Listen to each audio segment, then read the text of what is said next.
क्या हुआ, क्या कर रहे थे जी? आज कुछ करने वाला काम नहीं है, आज बस पढ़ने वाला काम है आप लोगों का। आज जो है वो कंटेंट बहुत लेंदी है, तो पॉसिबली कि मैं आपको टाइम ना दूं कि प्रैक्टिस के लिए। फ़िलहाल आज समझे सारा, ठीक है, और उसको रिवाइज़ करिए घर जाके। इंशाल्लाह फिर नेक्स्ट क्लास हम इस पर काम करेंगे, ठीक है। नेक्स्ट क्लास में प्रैक्टिस करेंगे इसकी। अभी जो है इंशाल्लाह आज का टॉपिक जो है हम टेक्स्ट फाइल्स और जेसन फाइल्स कंप्लीट कर लेंगे, ठीक है। तो इंशाल्लाह बहुत मज़ा आएगा, बस कंसंट्रेशन के साथ बैठिएगा, ठीक है। ये मैंने असल में कुछ पॉइंट्स लिखे हैं जो हम डिस्कस करेंगे आज की क्लास में, तो बहुत सारे पॉइंट्स हैं आज हमारे पास, ठीक है। अच्छा भाई, तो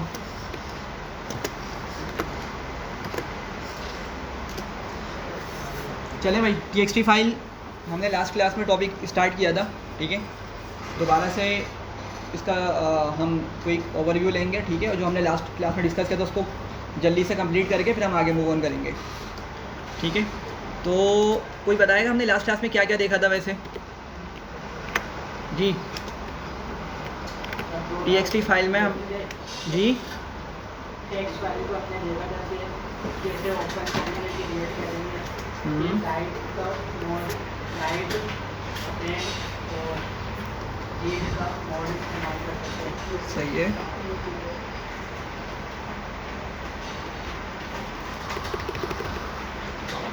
वालेकुम अस्सलाम।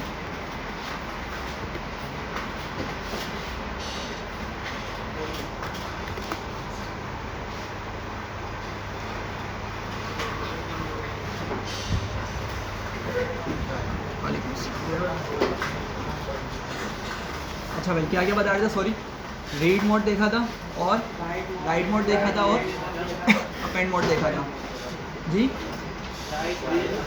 अपेंड मोड देखा था, सही है।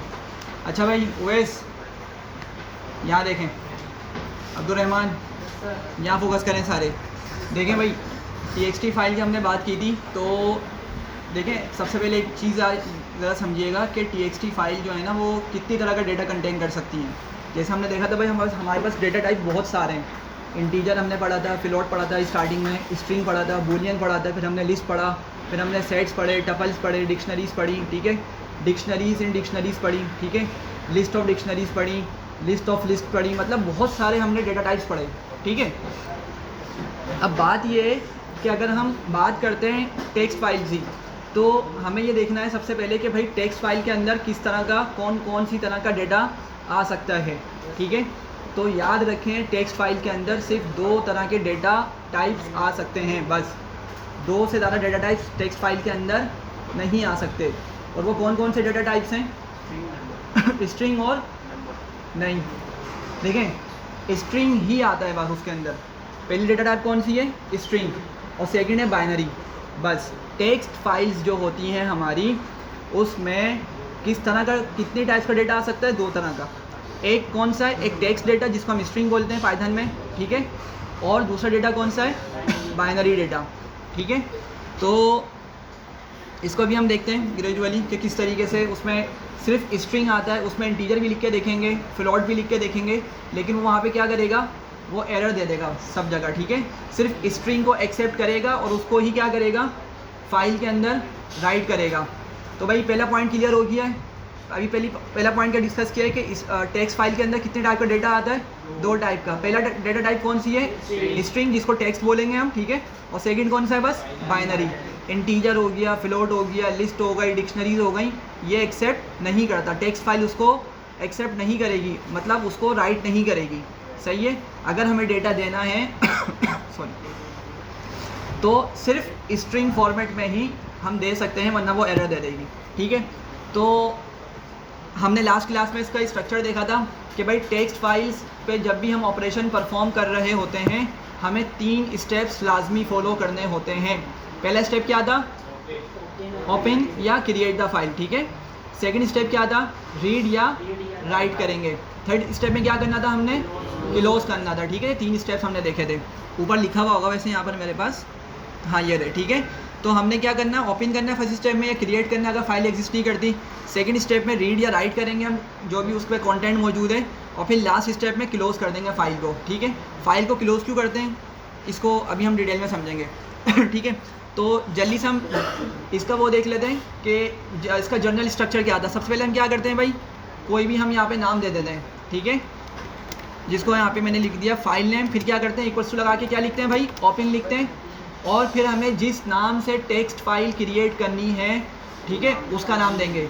या वो वाली फ़ाइल जो ऑलरेडी बनी हुई है मेरे पास, उसको अगर मुझे ओपन करना है रीडिंग पर्पज़ के लिए, तो उसका नाम मैं यहाँ पे दे दूँगा, ठीक है। तो मैं यहाँ पे लिख देता हूँ text file name dot txt। और फिर उसके बाद क्या लिखना होता है हमें यहाँ पे भाई, मोड लिखना होता है। अब ये जनरल स्ट्रक्चर बता रहा हूँ, यहाँ पे हम मोड लिखेंगे। और हमने मोड देखे थे फिलहाल उस टाइम पे 3 मोड्स देखे थे, W, R और A, 3 मोड्स देखे थे। W राइट मोड है, R कौन सा है, रीड मोड है, और A कौन सा है, अपेंड मोड है, ठीक है। और फिर हम क्या करेंगे, यहाँ पे जो भी हमें ऑपरेशन परफॉर्म करना है, ठीक है, रीड का ऑपरेशन करना है हमें, या हमें फॉर एग्जांपल क्या करना है, राइट करना है, हम उसको इस लाइन पे लिखेंगे सेकंड नंबर पे, ठीक है। और थर्ड स्टेप में हमने क्या करना है भाई, उस फाइल को क्लोज कर देना है, ठीक है। तो ये हमने 3 बेसिक से स्टेप्स देखे थे, और ये इसका एक जनरल सा स्ट्रक्चर हो गया, ठीक है। ये सबको क्लियर है कि जनरल स्ट्रक्चर में क्या करेंगे, बिल्कुल यही आपका फॉर्मेट रहने वाला है, ठीक है। ये जो फाइल नेम है इसको हम फिलहाल वेरिएबल बोल सकते हैं, लेकिन असल में ये होता है फाइल हैंडलर। एक ऑब्जेक्ट होता है जिसको हम क्या बोलते हैं, फाइल हैंडलर, ठीक है। तो फाइल हैंडलर के तौर पे हम इसको यूज़ करने वाले हैं। सही है भाई, यहाँ तक सबको क्लियर है, आगे चलूँ। अच्छा, अब पहला पॉइंट मैंने यहाँ पे लिखा हुआ है, मैं दोबारा से लास्ट क्लास वाला काम रिपीट कर रहा हूँ, यहाँ पे सारे गौर से सुने। अगर मेरे पास देखें, अभी मैं यहाँ पे फोल्डर का ऑप्शन खोलता हूँ, ठीक है, तो आपको यहाँ पे सैम्पल डेटा के अलावा कोई और फाइल दिख रही है? यहाँ पर कोई भी फाइल मौजूद नहीं है, ठीक है। तो जब मेरे पास कोई भी फाइल मौजूद नहीं है तो मैं क्या करूँगा, मैं नई फाइल क्रिएट करूँगा, या मैं उस फाइल को जो मौजूद नहीं है उसको खोलने की ओपन करने की कोशिश करूँगा। क्या करना चाहिए मुझे, क्रिएट करना चाहिए, ठीक है। तो मैं यहाँ पे क्या करने वाला हूँ, मैं W मोड का यूज़ करने वाला हूँ, ठीक है।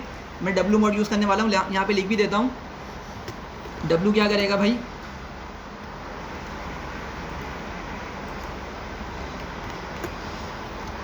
W अगर फाइल मौजूद नहीं होती तो क्या करता है, न्यू फाइल क्रिएट कर देता है। W और A दोनों ये काम करते हैं, अपेंड मोड भी ये काम करता है और राइट मोड भी ये काम करता है, सही है। और अगर फाइल ऑलरेडी मौजूद हो तो क्या करेगा, उसी को ओपन कर देगा, ठीक है। अगर कोई फाइल ऑलरेडी मौजूद हो तो W क्या करता है, उसी को ओपन कर देगा, ठीक है। तो होता किस तरीके से, पहले कि ये जाएगा, अभी मैं जब कोड लिखूंगा ना तो क्या करेगा, ये पहले उस फाइल को तलाश करेगा उस फोल्डर के अंदर, अगर वो मौजूद है तो उसी को ओपन करेगा, और अगर मौजूद नहीं है तो क्या करेगा भाई, ये उस नाम से एक न्यू फाइल क्रिएट कर देगा। ये सबको क्लियर है, ठीक है। तो हम कोड यहाँ पे लिखते हैं,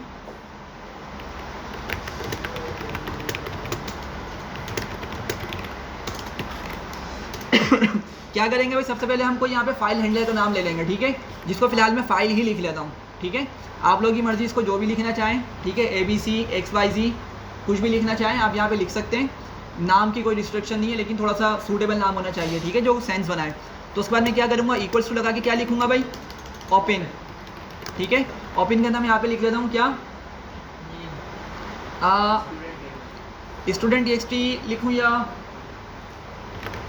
क्लास या टॉपिक कर लेता हूँ। मैं यहाँ पे लिखता हूँ, फाइल का नाम दे रहा हूँ मैं टॉपिक TXT, ठीक है, topic.txt।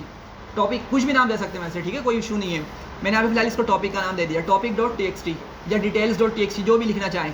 अच्छा, उसके बाद मैंने क्या लिखना है भाई, यहाँ पे मोड लिखना है। क्या लिखना है, मोड लिखना है। तो मैं क्या करूँगा, इस तरह का कॉलन बनाकर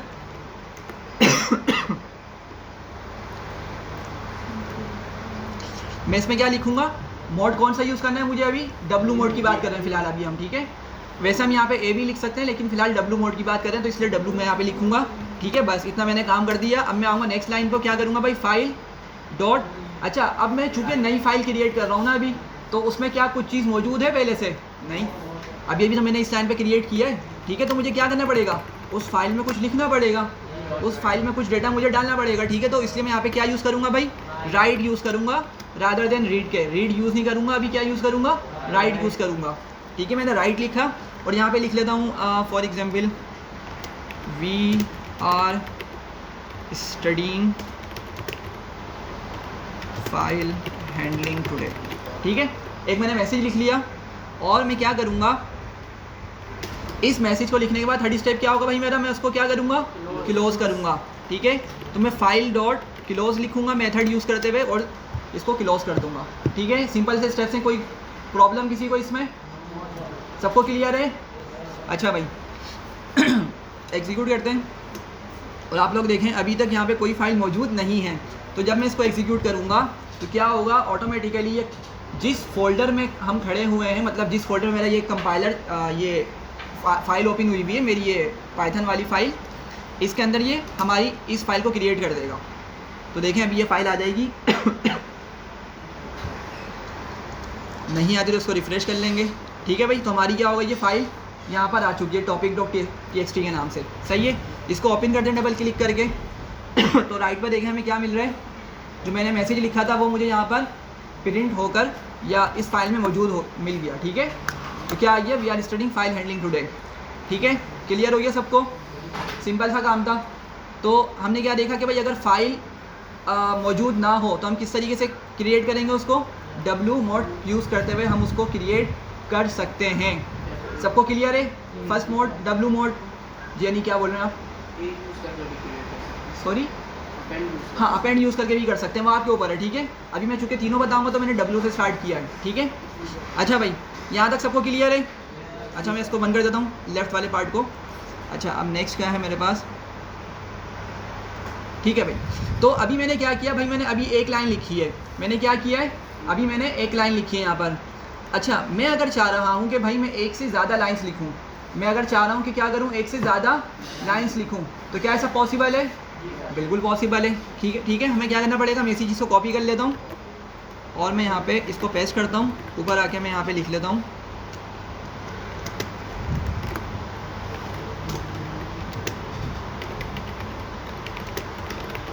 ठीक है अच्छा मैं क्या करूँगा, अभी मैं फ़ाइल फ़िलहाल चेंज कर रहा हूँ। ठीक है, मैं यहाँ पर टॉपिक के अलावा कोई दूसरी फाइल का नाम दे देता हूँ। ठीक है, लेट सपोज मैं इसको दे देता हूँ details.txt करके इसको नाम दे देता हूँ।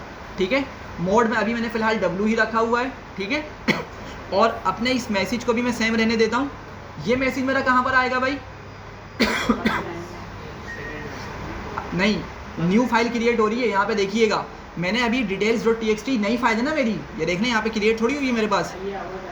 ठीक है, नहीं ओवरराइट कैसे होगा, अभी देखें ओवरराइट तो जब होता है जब मैं टॉपिक txt को ही ओपन कर रहा होता। सही है, मैं तो अभी न्यू फाइल क्रिएट कर रहा हूँ ना, तो अभी तो न्यू फाइल बनेगी। ठीक है, न्यू फाइल क्रिएट होगी और न्यू फाइल क्रिएट होने के बाद क्या होगा, ये वाला मैसेज मेरा सेम है और ये जाके क्या हो जाएगा, उसके अंदर सेव हो जाएगा। मैं क्या करता हूँ, इसी चीज़ को दोबारा से नीचे लिखता हूँ और यहाँ पे मैसेज चेंज कर लेता हूँ। मैं यहाँ बोलता हूँ कि भाई this is the second line. ठीक है यहाँ तक देखें, सबको समझ, इधर देखें सारे, ये क्लियर हुआ। मैंने क्या किया है, मैंने पहला मैसेज सेम रहने दिया, सेकंड मैसेज मैंने क्या किया, एक सिंपल सा टेक्स्ट लिख दिया कि भाई this is the second line. ठीक है, तो अब ये मैसेज कहाँ जाना चाहिए भाई, सेकंड लाइन पे चले जाना चाहिए। ठीक है, ये वाला मैसेज कहाँ पर आना चाहिए, फर्स्ट लाइन पे, और ये मैसेज कहाँ आना चाहिए, सेकंड लाइन पे। इसको एग्जीक्यूट करके देखते हैं कि ऐसा हो भी रहा है या नहीं हो रहा। तो देखें सबसे पहले तो यहाँ पे details.txt की फाइल अभी तक मौजूद नहीं है, इसको मैं एग्जीक्यूट करता हूँ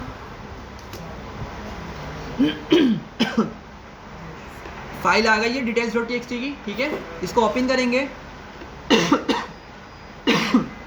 अच्छा भाई क्या हुआ कि उसने हमारे पास मैसेज तो प्रिंट कर दिया दोनों के दोनों।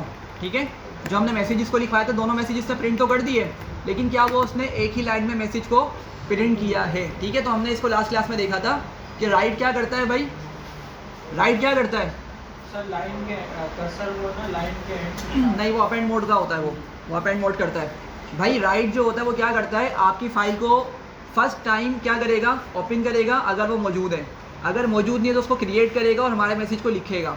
सही है, लेकिन राइट के अंदर ये मसला है कि भाई वो एक ही लाइन पे चलता रहेगा, एक ही लाइन पे मैसेज को प्रिंट करता रहेगा। अब अगर मुझे दूसरी लाइन पे मैसेज प्रिंट करवाना है तो क्या हाल है इसका, हमने इसको डिस्कस किया था लास्ट क्लास में। हाँ, \n यूज़ करेंगे, इसको क्या बोलते हैं हम प्रोग्रामिंग में, एस्केप कैरेक्टर्स। क्या बोलते हैं, एस्केप कैरेक्टर्स। तो मैं यहाँ पे क्या करता हूँ, मैं आता हूँ इधर सेकंड लाइन वाली सेकंड राइट पे, और यहाँ पे क्या करता हूँ \n का यूज़ कर लेता हूँ। ये सबको समझ आ रही है क्या किया है मैंने?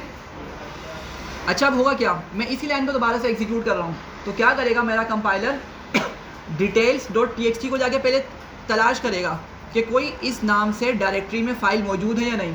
तो अभी मौजूद है ना भाई हमारे पास, तो क्या करेगा ये उसी फाइल को ओपन करेगा, अब अलग से नहीं बनाएगा, ये उसी फाइल को ओपन करेगा। और किस मकसद के लिए, किस पर्पज़ के लिए ओपन करेगा भाई? राइट, मतलब हम उसमें कुछ लिख सकेंगे, इस पर्पज़ के लिए ओपन करेगा। ठीक है। अच्छा फिर मैंने क्या किया, वही मैसेज प्रिंट कर दिया फर्स्ट लाइन पे। ठीक है। और क्या कर दिया, second message, second text print करने के लिए मैंने क्या किया, बैकस्लैश n का यूज़ कर लिया। ठीक है। सेकंड सेंटेंस को फाइल में सेव करने के लिए मैंने यहाँ पे बैकस्लैश n यूज़ कर लिया। एग्जीक्यूट करते हैं इसको। ठीक है। दोबारा से आते हैं यहाँ पे, इसको ओपन करते हैं, तो देखें भाई क्या हुआ, जो मेरी पुरानी वाली फाइल थी उसको क्या किया उसने, ओवरराइट कर दिया। मतलब जो भी उसमें कंटेंट मौजूद था ना वो सब हटाया और मेरा न्यू टेक्स्ट ले जाकर उसमें क्या कर दिया, ऐड कर दिया। ये बात समझ आ रही है भाई सबको? क्या हो रहा है यहाँ पे, ये ओवरराइट कर देता है। राइट का एक बिहेवियर समझिएगा कि क्या करता है, ये ओवरराइट मतलब जब उसने फाइल को ओपन किया ना, मैं details.txt की फाइल को जब ओपन किया तो वो क्या करेगा, जब उसमें कुछ लिखना स्टार्ट करेगा, जब उसमें कुछ सेव करना शुरू करेगा तो पुरानी वाली चीज़ों को डिलीट कर देगा, हटा देगा पुरानी वाली चीज़ों को। ये समझ आ रही है? ये थोड़ी प्रॉब्लम है डब्ल्यू मोड के साथ, जब भी फिर हमें अपेंड मोड का यहाँ पे यूज़ करना पड़ता है। ठीक है। तो खैर अभी मुझे आपको समझानी थी ये चीज़, आप लोगों को क्लियर हो गई है कि हमने किस तरह बैकस्लैश n यूज़ करके अपने टेक्स्ट को नेक्स्ट लाइन पर ले गए। ठीक है। और हुआ क्या कि डब्ल्यू मोड में ओपन करने से पुराना वाला सारा कंटेंट हुआ ख़त्म हुआ और फिर न्यू कंटेंट आकर यहाँ पे न्यू कंटेंट यहाँ पर आ गया। यहाँ तक सबको क्लियर है भाई? ठीक है। और इसी तरीके से हम चाहें तो हम क्या कर सकते हैं, अपने जो मैसेज है, मतलब ये हमारा ये जो राइट वाला पार्ट है, इसको मल्टीपल टाइम्स लिख के जो भी हमें मैसेज प्रिंट करवाना है उसको हम प्रिंट करवा सकते हैं। ठीक है। तो मैं क्या करता हूँ, मैं फ़िलहाल इसी लाइन को एक मरतबा दोबारा लिखता हूँ। ठीक है। और मैं अब ये चाह रहा हूँ कि भाई सेकंड लाइन में ना एक स्पेस के बाद मेरा ये मैसेज आए, जो भी अब मैं मैसेज लिखूँ ना यहाँ पे इधर थर्ड वाली राइट की स्टेटमेंट में, ये मैसेज एक स्पेस के बाद आए, डॉट के फ़ौरन बाद नहीं आए। ठीक है। डॉट के बाद एक स्पेस आए और फिर मेरा मैसेज प्रिंट हो। तो अब मुझे क्या करना पड़ेगा इसके लिए भाई, इसको मैं हटा दूंगा, फॉरवर्ड बैकवर्ड स्लैश n को मैं क्या करूँगा, मैंने हटा दिया, क्योंकि मुझे अब जो मैसेज लिखना है ना ये वाला, भाई ज़रा इसको समझिएगा, ये जो मैंने मैसेज लिखना है ना, ये मैसेज मैंने थर्ड लाइन पर नहीं भेजना, ये मैंने सेकंड लाइन पर ही रखना है। लेकिन क्या करना है कि इस डॉट के बाद एक स्पेस देके मैं इस मैसेज को प्रिंट करवाना चाह रहा हूँ। ठीक है। तो मैं अब इसको थोड़ा सा चेंज कर लेता हूँ, बोलता हूँ this is the new text. ठीक है। तो मैंने इसको लिख लिया। अच्छा भाई, अगर मैं इसको इसी तरह से लिखूंगा तो क्या मुझे स्पेस मिलेगा बीच में? नहीं। तो क्या करना पड़ेगा मुझे, इसके स्टार्ट में ही मुझे स्पेस देना पड़ेगा। ठीक है। तो क्या होगा, अभी जाके सेकंड लाइन पे क्या करेगा, डॉट के बाद एक स्पेस देगा, फिर मेरे मैसेज को प्रिंट कर देगा। ये सबको समझ आ रही है? इसको दोबारा से मैं एग्जीक्यूट करता हूँ। ठीक है। फाइल को ओपन करते हैं यहाँ से, तो देखें क्या हुआ, जिस तरह मैं चाह रहा था उस तरह मेरा टेक्स्ट मिल गया। ये देखें एक स्पेस आ गई मेरे पास। अगर आप लोगों ने पहला वाला काम देखा हो तो पहले क्या हो रहा था, जब मैंने यहाँ पे मेरे पास पूरा टेक्स्ट मिल रहा था फर्स्ट लाइन पे, तो डॉट के फ़ौरन बाद मुझे सेकंड सेंटेंस मिल रहा था। ठीक है। तो थोड़ा सा क्लियर हो गया कि डब्ल्यू मोड किस तरह से काम करेगा। पुराने वाले डेटा को जब भी फाइल ओपन करेगा, एग्जिस्टिंग फाइल को ओपन करेगा, वहाँ से पुराने डेटा को क्या करेगा, डिलीट करेगा, रिमूव करेगा, फिर न्यू डेटा ले जाके वहाँ पे हमारी फाइल में स्टोर करवाएगा। यहाँ तक क्लियर है सबको? आगे बढ़ते हैं।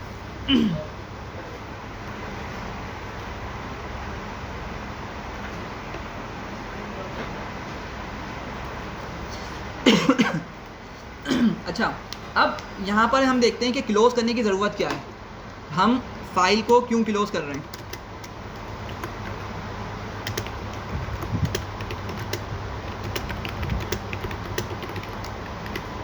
अच्छा भाई, इसके पीछे थोड़ी सी कॉन्सेप्ट ये है फाइल को क्लोज़ करने का। देखें होता क्या है, पहले तो मैंने आपको लास्ट टाइम या शायद 2 या 3 क्लासेस पहले एक बात बताई थी कि हमारे पास एक वोलेटाइल मेमोरी होती है। वोलेटाइल मेमोरी को हम क्या बोलते हैं? वोलेटाइल मेमोरी क्या होती है हमारे पास? नहीं ना, वोलेटाइल का तो मतलब ही अलग है। परमानेंट तो हमारी जो हमेशा के लिए सेव होगा हमारे कंप्यूटर के अंदर। वोलेटाइल मेमोरी, हाँ टेम्पोरेरी क्या होती है वो, मतलब कंप्यूटर में कौन रैम, ठीक है, कंप्यूटर का जो बेसिकली रैम है, कंप्यूटर में जो रैम होती है हमारी, वो क्या होती है, वो वोलेटाइल मेमोरी होती है। मैंने आपको इसका थोड़ा सा कॉन्सेप्ट समझाया था कि होता किस तरीके से, कि भाई जैसे मेरे पास फॉर एग्जांपल कोई लेक्चर मौजूद है कंप्यूटर में डाउनलोड हुआ हुआ है, कोई पीडीएफ मौजूद है मेरे पास, तो मौजूद है, मैंने उसको अभी तक ओपन नहीं किया, ठीक है, वो मेरे पास किसी फोल्डर में मौजूद है, तो वो किस में सेव हुई हुई है अभी तक, वो कहाँ पर है, हार्ड ड्राइव में या एसएसडी के अंदर मौजूद है, वहाँ पे सेव हुई हुई है। वो किस तरह सेव हुई हुई है, परमानेंटली वहाँ पे सेव हुई हुई है, ठीक है। अब जैसे ही मैं उसको ओपन करूँगा ना, तो ओपन होते वक्त क्या होता है, वो रैम के अंदर लोड होती है, ठीक है, रैम के अंदर जाके क्या होती है, उसकी एग्जीक्यूशन स्टार्ट होती है, ठीक है। तो रैम क्या करती है, उसको एग्जीक्यूट कर रही होती है, तो हमें वो क्या मिल रही होती है, वो ओपन हुई भी दिख रही होती है, ठीक है।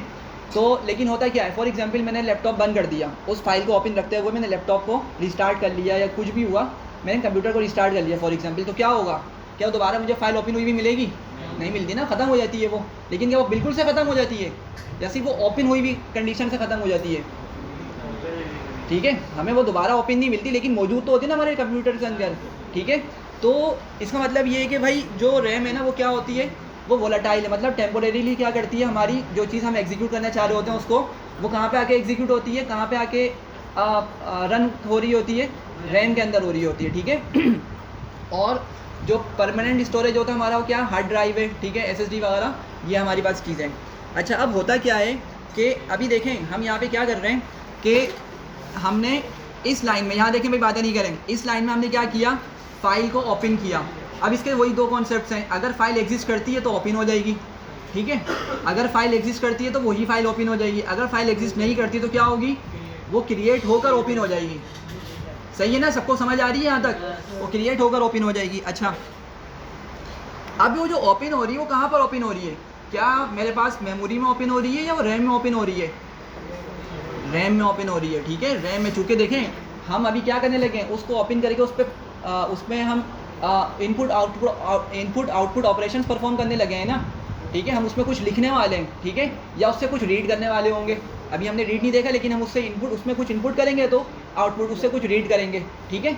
तो हम उसको एग्जीक्यूट कर रहे होंगे कहाँ पर, रैम पे वो एग्जीक्यूट हो रही होगी ओपन होने के बाद।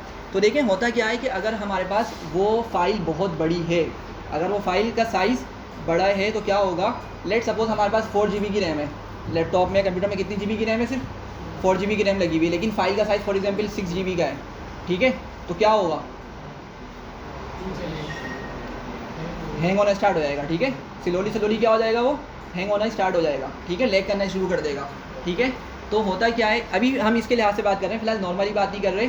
अगर हमारे पास कोई बहुत ही बड़ी फाइल पड़ी हुई है, हमने उसको अप एंड मोड में ओपन किया है फॉर एग्जांपल, ठीक है, तो अब क्या होगा, वो पूरी की पूरी उसमें जितना भी डेटा है, 6 GB का डेटा कहाँ के लोड हो जाएगा, मेरी रैम में लोड होना स्टार्ट हो जाएगा, ठीक है। लेकिन रैम के अंदर चूँकि स्टोरेज लिमिटेड है, 4 GB की रैम है, और हमारे पास जो डेटा फाइल है वो 6 GB 7 GB की है, ठीक है। तो क्या होगा, कुछ पार्ट तो उसका लोड हो जाएगा, कुछ पार्ट उसका क्या हो जाएगा, लिमिटेड स्पेस होने की वजह से कंप्यूटर को लैग करना शुरू कर देगा, ठीक है। तो हम इसी वजह से यहाँ पे क्या करते हैं कि भाई जब भी हम फाइल को ओपन करते हैं ना, उसको क्लोज भी करते हैं ताकि वो रैम के अंदर से क्या हो, ख़त्म हो जाए, और वो जाके हमारे पास क्या हो जाए, परमानेंट मेमोरी के अंदर स्टोर हो जाए या सेव हो जाए। बात समझ आ रही है। तो खुलासा इसका ये है कि भाई क्लोज करने की वजह ये है कि जब भी हम फाइल को ओपन करते हैं ना, किसी भी मोड में ओपन करें, वो फाइल ओपन करने पर कहाँ पर आके रन कर रही होती है, रैम के अंदर, ठीक है। और यूजुअली रैम्स जो होती है वो कम ही होती है, हमारी स्टोरेज से कम होती है हमेशा, ठीक है। तो हम क्लोज इस वजह से करते हैं ताकि अगर वो बड़ी फाइल है तो हमारा कंप्यूटर क्या हो, लैग ना करे, ठीक है। और क्लोज करने के बाद क्या होता है, ऑटोमेटिकली वो जाके परमानेंटली सेव हो जाती है, ठीक है। सबको क्लियर है ये चीज़, ठीक है।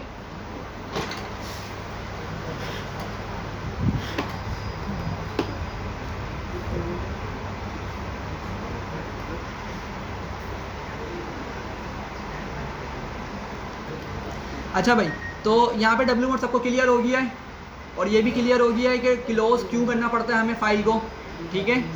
सबको क्लियर है भाई, ये बातें क्यों कर रहे हो सुफियान, क्या मसला है, गर्दन नीचे क्या कर रही है आप?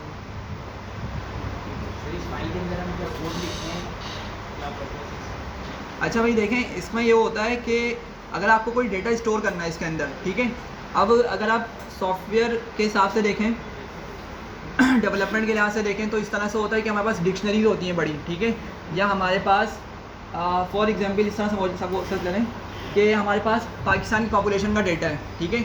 अब डेटा में क्या क्या, फॉर एग्जांपल जेंडर्स का डेटा मौजूद है, ठीक है, उनके नेम्स मौजूद हैं, मतलब जिस तरह का नादरा में डेटा मौजूद होता है ना, उस तरह का डेटा मौजूद है, ठीक है। अब अगर आपको फॉर एग्जांपल सेव करना है फाइल्स के अंदर, ठीक है, तो एक तो ये उस पर्पज़ के लिए यूज़ होती हैं, ठीक है। दूसरा ये भी होता है कि भाई जब हम डेवलपमेंट कर रहे होते हैं ना, हमारी पास एक फ़ाइल बनती है requirements.txt की, ठीक है, requirement.txt की फ़ाइल बनती है और वो बड़ी यूज़फुल होती है। उसमें क्या होता है, जैसे फॉर एग्जांपल आपने फिलास की कोई ऐप बनाई, ठीक है, या आपने फॉर एग्जांपल पांडास पे या मशीन लर्निंग पे कोई प्रोजेक्ट किया, ठीक है, कोई भी आपने प्रोजेक्ट किया। अब उस प्रोजेक्ट को करते हुए आपको बहुत सारी लाइब्रेरीज़ की ज़रूरत पड़ रही है, ठीक है। ये यहाँ तक समझ आ रहा है क्या बोल रहा हूँ। फॉर एग्जांपल आप कोई प्रोजेक्ट कर रहे हैं, जैसे वेबसाइट बना रहे हैं, सिंपल रखें इसको, वेबसाइट बना रहे हैं, ठीक है। अब वेबसाइट बनाते हुए आपको बहुत सारे मॉड्यूल्स के साथ काम करना पड़ेगा, जैसे हो सकता है फिलास की आप APIs यूज़ कर रहे हैं, जेनो का फ्रेमवर्क यूज़ कर रहे हैं, ठीक है। तो ये बाय डिफ़ॉल्ट हमारे पास पाइथन में नहीं आते, ठीक है, बाय डिफ़ॉल्ट ये हमें ये इनकी जो फाइल्स होती हैं हमें पाइथन के हमारे पाइथन के पैकेज में नहीं मिलती। भाई हम पाइथन डाउनलोड करते हैं ना, पाइथन के अंदर बहुत सारी फाइल्स हमें मिलती हैं, ठीक है, फाइल्स हुई भी मिलती हैं हमें जिसके अंदर कोड लिखा हुआ होता है, सही है। लेकिन हम जब किसी फ्रेमवर्क पे काम कर रहे हैं, ठीक है, या किसी हमें फास्ट API पे यूज़ करना है, तो ये हमारे पास बिल्ट इन लाइब्रेरीज मौजूद नहीं होती, हमें डाउनलोड करना पड़ता है इनको, सही है। क्वेश्चन क्या था, क्वेश्चन ही भूल गया मैं, क्वेश्चन क्या था, फाइल का काम क्या है? अच्छा हाँ सॉरी। तो अब देखें, आपने जब इन चीज़ों को डाउनलोड किया ना, आपने अपने पास तो डाउनलोड कर लिया, ठीक है। अब आप क्या करते हैं कि अपने फोल्डर के अंदर ही ना requirement.txt की एक फ़ाइल बनाते हैं, उसमें सारी डिपेंडेंसी बता देते हैं कि भाई मैंने अपने इस प्रोजेक्ट को बनाने में फ्लास्क API का यूज़ किया, ठीक है, जेंगो का फ्रेमवर्क यूज़ किया, और आपने जो जो भी अलग से लाइब्रेरीज इंस्टॉल करके यूज़ किए ना अपने प्रोजेक्ट के अंदर, आपने बस उनके नाम लिख देना होते हैं, ठीक है। अब होगा क्या कि आपने उस कोड को गिटहब पे डाल दिया। अब गिटहब से आपके फॉर एग्जांपल किसी जानने वाले ने या किसी दूसरे बंदे ने या आपने अपनी ही किसी दूसरी मशीन पर उसको पुल किया, मतलब उस कोड को अपने पास एक्सेस किया, ठीक है। तो अब होगा क्या, अगर आपके पास वो requirement.txt की फ़ाइल बनी हुई है ना, अगर वो requirement.txt की फ़ाइल बनी हुई है तो ऑटोमेटिकली वो सारी की सारी लाइब्रेरीज आपके पास इंस्टॉल हो जाती हैं, आपको दोबारा से वो बारी बारी इंस्टॉल नहीं करनी पड़ती। और पता है ये मसला ये बहुत ज़्यादा यूज़फुल होता है कब, ऐसा होता है कि फॉर एग्जांपल मैं पाइथन का 3.10 वर्जन पे काम कर रहा हूँ, ठीक है, मैंने वो ऐप बनाई है 3.10 वर्जन पे, अभी लेटेस्ट 3.13 चल रहा है, ठीक है। अब जब मैंने 3.10 वर्जन की पाइथन वर्जन यूज़ कर रहा हूँ ना, तो उसी के लिहाज से मुझे लाइब्रेरीज़ भी यूज़ करनी पड़ती हैं। मैं लेटेस्ट लाइब्रेरीज़ यूज़ नहीं कर सकता उसके अंदर, पुराने वर्जन में लेटेस्ट लाइब्रेरीज़ यूज़ नहीं कर सकता, ठीक है, वहाँ पे कॉन्फ्लिक्ट्स आते हैं बहुत सारे।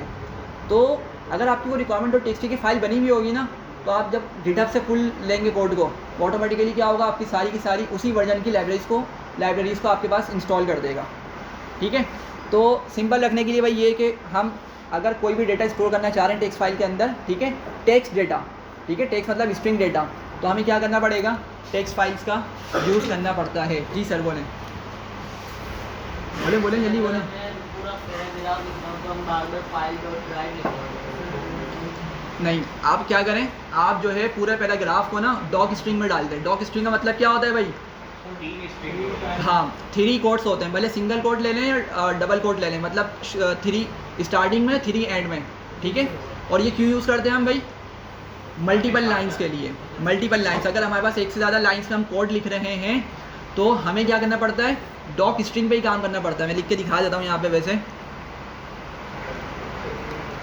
क्या है, लेट सपोज मैं यहाँ पे कुछ भी लिख लेता हूँ, ठीक है, और मैं नेक्स्ट लाइन पर आया, ठीक है।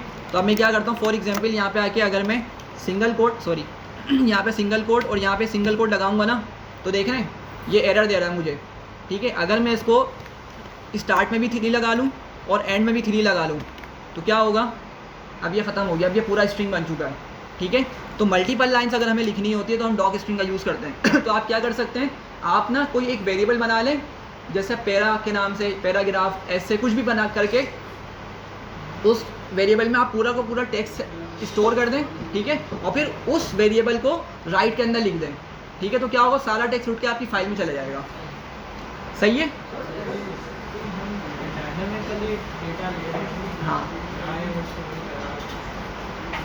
ये तो मैनुअल है। हाँ, हम यूजर से लेके यूजर से भी लेके कर सकते हैं आप, इनपुट लें। हम उसको एंड में देखेंगे, इसको नोट डाउन कर लें, ठीक है। अभी चूँकि मेरे पास बहुत सारे टॉपिक्स हैं कवर करने को, फिर हम इसको एंड में देखेंगे, इसको नोट डाउन कर लें कहीं पे। अच्छा भाई, यहाँ तक सबको क्लियर है कि किस तरह हमारे पास जो है फाइल को क्लोज करने की ज़रूरत पड़ती है और ओपन किस तरह काम कर रहा होता है, ठीक है। अच्छा भाई, अभी हम चलते हैं अपेंड मोड में, ठीक है। सारे यहाँ देखें,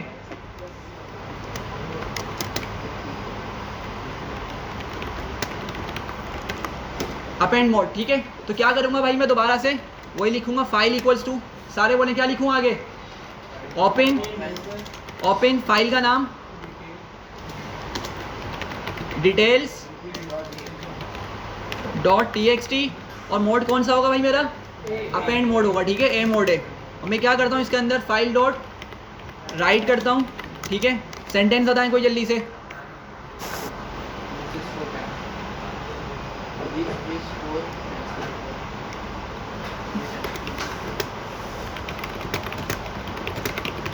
ठीक है, टेक्स्ट नहीं आता, मैंने फिलहाल ये लिख दिया कि हम क्या कर रहे हैं भाई, अपेंड मोड यूज़ कर रहे हैं। ये टेक्स्ट बना के मैंने इसके अंदर पास कर दिया, ठीक है। तो फिर क्या करेंगे, इसको फाइल को क्लोज करेंगे, ठीक है। अब होगा क्या, कोई बताएगा मुझे कि एक टेक्स्ट कहाँ पे जाके ऐड करेगा। फर्स्ट, ये तो जैसे फर्स्ट लाइन है, अगर कोई पहले लिखा होगा हाँ, तो उसके एंड में जाकर के ये सेव करें। तो ये कहाँ पे जाएगा उठकर, देखें अभी डिटेल्स.txt के अंदर मेरे पास क्या लिखा हुआ है, यहाँ देखें सारे डिटेल्स.txt में मेरे पास ये कुछ लिखा हुआ है, ठीक है। अब ये जो मैंने टेक्स्ट लिखा है यहाँ पर, ये कहाँ पर जाके कौन सी लाइन पे जाके और किस जगह पे जाके ये सेव होगा, सेकंड लाइन के एंड में होगा, ठीक है। देखें याद रखें, हमने अपेंड का यूज़ किया था कहाँ पे, लिस्ट के अंदर। कॉन्सेप्ट वही है, अपेंड क्या करता था भाई, डॉट अपेंड क्या करता था, हम जो भी चीज़ उसको देते थे अपेंड के अंदर, वो लिस्ट के एंड में जाकर उसको ऐड किया करता था, ठीक है ना। तो अब यहाँ पे लिस्ट तो नहीं है, लेकिन कॉन्सेप्ट वही है अपेंड का कि क्या करेगा, ये एंड में ही जाकर ये हमारे टेक्स्ट को क्या करेगा, सेव करवा देगा, ठीक है। तो याद रखें, एक बात याद रखें, अभी मैंने यहाँ पे कौन सा मोड यूज़ किया भाई, ए मोड यूज़ किया, अपेंड मोड। तो हमें क्या मिलेगा, हमारा जो पुराना टेक्स्ट है वो भी मिलेगा, और मुझे ये जो मैंने न्यू लाइन लिखी है, न्यू टेक्स्ट लिखा है, अभी मेरी फाइल में जाके क्या हो जाएगा, सेव हो जाएगा।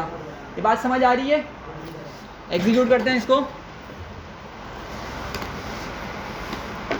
दोबारा से ओपन करते हैं, ठीक है। तो क्या हुआ, देखें हमने जिस तरह लिखा था, डॉट के फ़ौरन बाद स्टार्ट हुआ है वो, ठीक है, क्योंकि हमने स्पेस नहीं दी थी नाउ से पहले, ठीक है। और इसने क्या करा, उसको जाके टेक्स्ट को ऐड कर दिया सेकंड लाइन पे, ठीक है। तो यहाँ पर मैंने लास्ट क्लास में एक बात और बताई थी, देखें अपेंड मोड का थोड़ा सा बिहेवियर समझ लें, दोबारा से यहाँ पे समझ लें। देखिए कर्सर बिलिंग कर रहा है हमारे पास, ठीक है, ये क्या कर रहा है, कर्सर बिलिंग कर रहा है। तो जैसे ही मैं ए लिखता हूँ ना, फाइल को ओपन करते हुए ए लिखता हूँ अपेंड मोड, तो पाइथन समझता है अच्छा भाई इसको अपेंड मोड में ओपन करना है, तो वो कर्सर को उठा के कहाँ ले जाता है, सबसे एंड में, सबसे एंड में। भले ही 10 लाइन्स लिखी हो हमारे पास, तो क्या करेगा, 10th लाइन के बिल्कुल एंड में ले जाएगा हमारे कर्सर को, और फिर जब उसको टेक्स्ट मिलेगा तो उसके बाद से हमारे टेक्स्ट को क्या करेगा, लिखना शुरू करेगा। ये बात समझ आ रही है, क्लियर है, ठीक है। अच्छा, अगर मैंने इसी चीज़ को W से लिखा होता, अगर मैंने इसी चीज़ को A की जगह W से लिखा होता, तो क्या होता फिर मेरे पास, हाँ, ओवरराइड होता, पुराना काम सारा ख़त्म और नया काम, मतलब सिर्फ मुझे फिर यही मिलता बस, ठीक है। और ये कहाँ मिलता, दूसरी लाइन पे या थर्ड लाइन पर, फर्स्ट लाइन पे मिल जाता मुझे, ठीक है। तो सबको क्लियर हो गई ये चीज़, अपेंड मोड का यूज़ किस तरह से करते हैं हम, ठीक है।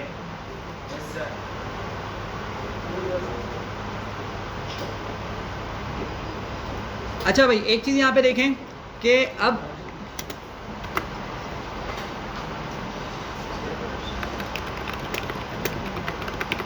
अच्छा, डायरेक्टरी का मतलब क्या है, डायरेक्टरी का मतलब फोल्डर होता है, क्या है, फोल्डर है, ठीक है।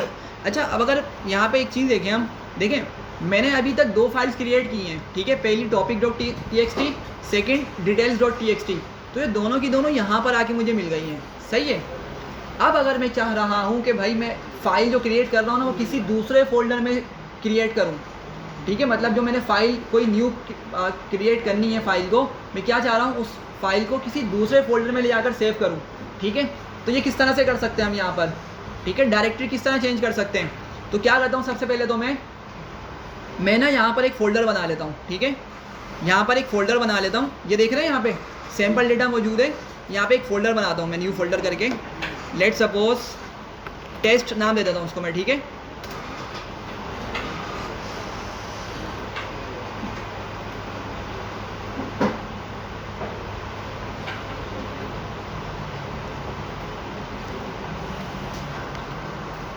अच्छा देखें, टेस्ट नाम से मेरे पास क्या होगा, फोल्डर आ गया, ठीक है। अब मैं क्या करूँगा, मैं सबसे पहले तो इसका पाथ कॉपी कर लूँगा यहाँ से, ठीक है। तो मैं आऊँगा यहाँ से कॉपी पाथ कर लूँगा। अच्छा जब आप लोग ये लोकल में कर रहे होंगे ना अपने पास VS कोड में, तो ये ऑप्शन यहाँ पर भी होता है, ठीक है। ये ऑप्शन वहाँ पर भी होता है, मतलब आप क्या कर सकते हैं वहाँ से आप फाइल का जो है ना पाथ कॉपी कर सकते हैं, ठीक है। मतलब आपने क्या किया, जैसे आप डेस्कटॉप पे खड़े हैं, आपके पास डेस्कटॉप पे पाइथन के नाम से एक फोल्डर बना हुआ है, ठीक है। और आपने उस पाइथन फोल्डर को ही क्या किया भाई, डायरेक्टली VS कोड में ओपन किया हुआ है। चलिए मैं उसको करके बताता हूँ, पहले मैं इतना करता हूँ फिर मैं उसको बताता हूँ VS कोड में किस तरह। नहीं सैम्पल डेटा से बाहर था ये पहले ना जी, अभी भी बाहर है ये। देखें अगर मैं सैम्पल डेटा को ओपन भी करूँगा ना, सॉरी जी ये मेन फोल्डर है हमारे पास, ठीक है। और ये चीज़ें उसी के अंदर आ रही हैं, सैम्पल डेटा भी उसी के अंदर है, ठीक है, टेस्ट भी उसी के अंदर है, और ये 2 फाइल्स भी उसी के अंदर आई हैं, बिल्कुल, ठीक है। अब मैंने न्यू फोल्डर बनाया और इसका मैंने पाथ कॉपी कर लिया, ठीक है। अब मैं पाथ पहले दिखाता हूँ कि पाथ क्या है। देखें क्या मिल रहा है, कंटेंट, मतलब जो मेरा मेन फोल्डर है ना उसका नाम क्या है, कंटेंट। उसके अंदर एक और मैंने फोल्डर बनाया, किस नाम से, टेस्ट नाम से, ठीक है। तो मेरा ये वाला पाथ है। अब मैं क्या चाह रहा हूँ भाई, टेस्ट के अंदर देखें अभी टेस्ट में मुझे कुछ मिल रहा है क्या, अभी एम्प्टी है फोल्डर बिल्कुल। तो अब मैं क्या करता हूँ, मैं इस चीज़ को यूज़ करता हूँ और मैं इसके अंदर अपनी न्यू फाइल क्रिएट करूँगा, सही है भाई। तो क्या करूँगा मैं, सबसे पहले आके वही कर लूँगा, फाइल इक्वल्स टू ओपन, ठीक है। अच्छा यहाँ पे क्या करूँगा मैं,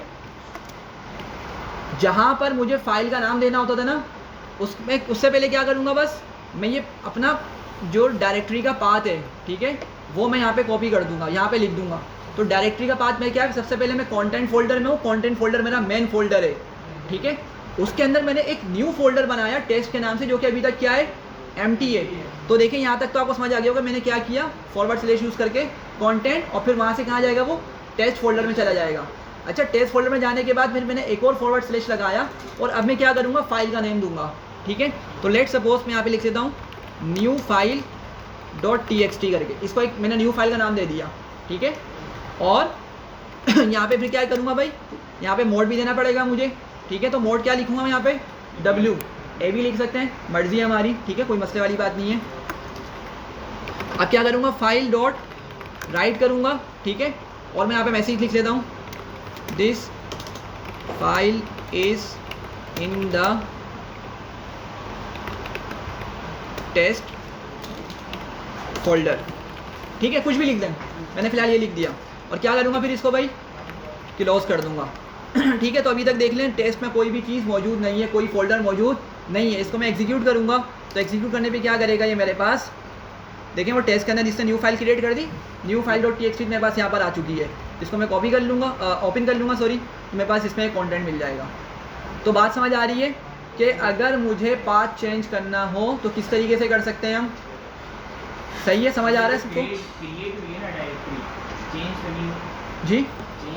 ऊपर हेडिंग लगा दी, चेंज द डायरेक्टरी, हाँ हमने चेंज किया ना, चेंज कैसे किया, हमने तो क्रिएट किया। देखें क्रिएट हमने किया लेकिन चेंज भी तो होना। देखें पहले वो कहाँ पे आ रहा था, वो कंटेंट फोल्डर के अंदर आ रहा था। देखें मैं आपको बताता हूँ एक चीज़, देखें पहले ये समझें, डिटेल्स मेरे पास क्रिएट हुई हुई है ना ऑलरेडी, टेस्ट भी क्रिएट हुई हुई है। मैं इसका पाथ कॉपी करता हूँ, ठीक है।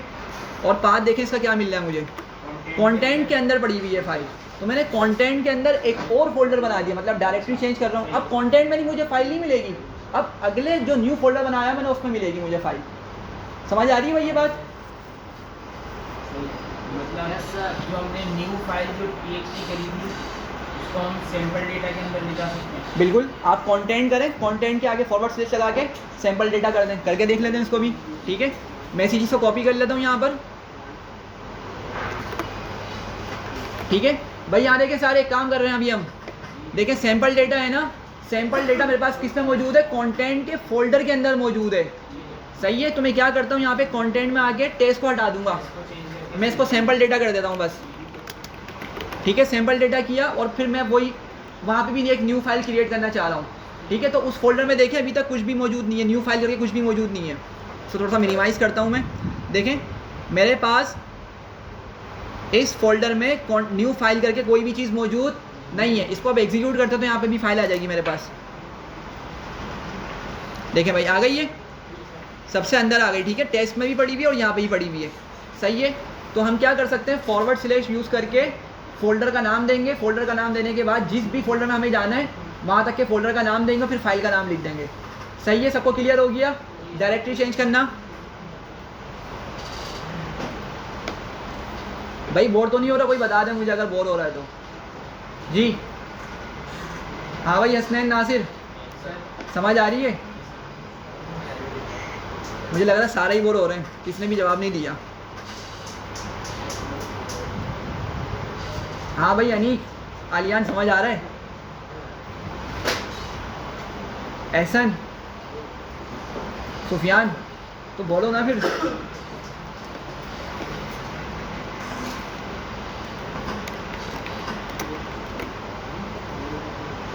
वैसे आज की जो चीज़ है ना, आपको ये 2 से 3 मरतबा लाजमी रिवीजन सा करना पड़ेगा, सही है जी। समझ तो आ जाएगा लेकिन दिमाग में तो रखना है ना, असल चीज़ दिमाग में तो होनी चाहिए चीज़, वरना दिमाग से निकल जाती है, ठीक है। तो उसको रिवीजन लाजमी करना पड़ेगा जो पॉइंट डिस्कस कर रहे हैं, ठीक है। इसने पॉइंट्स बना के लिया, मुझे पॉइंट्स भी याद नहीं रह रहे थे, इतनी सारी चीज़ें थी, तो पॉइंट्स बना के लिया मैंने कहा ताकि मैं सारे पॉइंट्स डिस्कस कर लूँ आज, ठीक है। तो थोड़ा सा साथ दें आप लोग, 1 घंटा वैसे ही गुजर चुका है। मैंने आज हर हालत में जेसन फाइल कंप्लीट करवाने का इरादा किया था जी। जेसन फाइल्स असल में इसी टॉपिक से रिलेटेड है। मैंने पहले माइंड बनाया था कि एंड में पढ़ाऊँगा, लेकिन जब मैंने इसको पढ़ा ना सारा कॉन्टेंट दोबारा से, तो टेक्स्ट फाइल के बाद वो जेसन पढ़ाना ज़्यादा बेटर है ताकि आपको कॉन्सेप्ट समझ आए, जेसन क्यों आया, ठीक है। अच्छा भाई अभी हम चलते हैं हमारे पास। अच्छा भाई अब एक चीज़ ज़रा देख लें कि अगर मैं चाह रहा हूँ कि मैं बहुत सारी लाइंस लिख लूँ एक ही मेथड यूज़ करके। देखें अभी मैंने क्या किया था, ऊपर चलें अगर हम ज़रा सा देखें, मैंने यहाँ पे 2 मरतबा राइट की स्टेटमेंट यूज़ की थी, ठीक है। मैंने 2 मरतबा राइट की स्टेटमेंट यूज़ की थी। अब अगर मैं चाह रहा हूँ कि भाई मैं बहुत सारी लाइंस लिख लूँ, बहुत सारी लाइंस फाइल में सेव कर दूँ, ठीक है, लेकिन एक ही मरतबा राइट वाला मेथड यूज़ करूँ, ठीक है। तो ये किस तरह पॉसिबल है? मेरी बात समझ आ रही है मैं क्या बोल रहा हूँ? देखें मैंने पहले एक टेक्स्ट लिखा, एक मैसेज लिखा, उसको मैंने एक राइट स्टेटमेंट में डाल दिया, एक राइट के मेथड में डाल दिया। ये वाला मैसेज मैंने क्या किया, मैंने एक मरतबा राइट में लिख दिया, फिर मैंने दूसरा मैसेज लिखने के लिए दोबारा से क्या किया, दोबारा से राइट स्टेटमेंट का यूज़ किया और फिर मैंने उस मैसेज को लिख दिया, ठीक है। तीसरी मरतबा लिखना होगा दोबारा से ऐसे ही करूँगा, ठीक है। लेकिन मैं अब ये चाह रहा हूँ कि भाई बहुत सारी लाइंस का जो टेक्स्ट है ना वो क्या हो जाए, एक ही मरतबा आ जाए, ठीक है। एक ही मरतबा मतलब मैं कोई ऐसा काम कर लूँ तो बहुत सारी लाइंस का टेक्स्ट उठ के मेरे पास फाइल में जाके सेव हो जाए, ठीक है। तो देखें उसके लिए हमारे पास एक मेथड होता है राइट लाइंस करके, ठीक है। क्या होता है वो राइट लाइंस, लेकिन उसके लिए हमें क्या करना पड़ेगा, हमें एक लिस्ट बनानी पड़ेगी। हमें क्या करना पड़ेगा उसके लिए भाई, एक लिस्ट बनानी पड़ेगी। तो मैं पहले यहाँ पे लिस्ट बना लेता हूँ, ठीक है। मैं यहाँ पे लिखता हूँ text data equals to list, ठीक है। अच्छा भाई बताएं मुझे जल्दी से सेंटेंस बताएं, थोड़े बताएं भाई। चलो मैं नाम ही लिख लेता हूँ।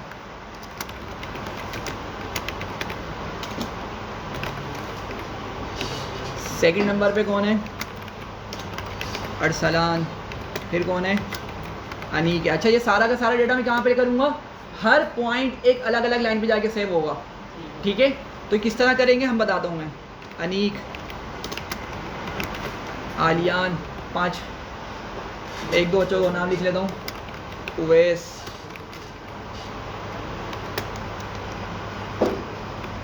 सुफियान, एहसन, सही है भाई।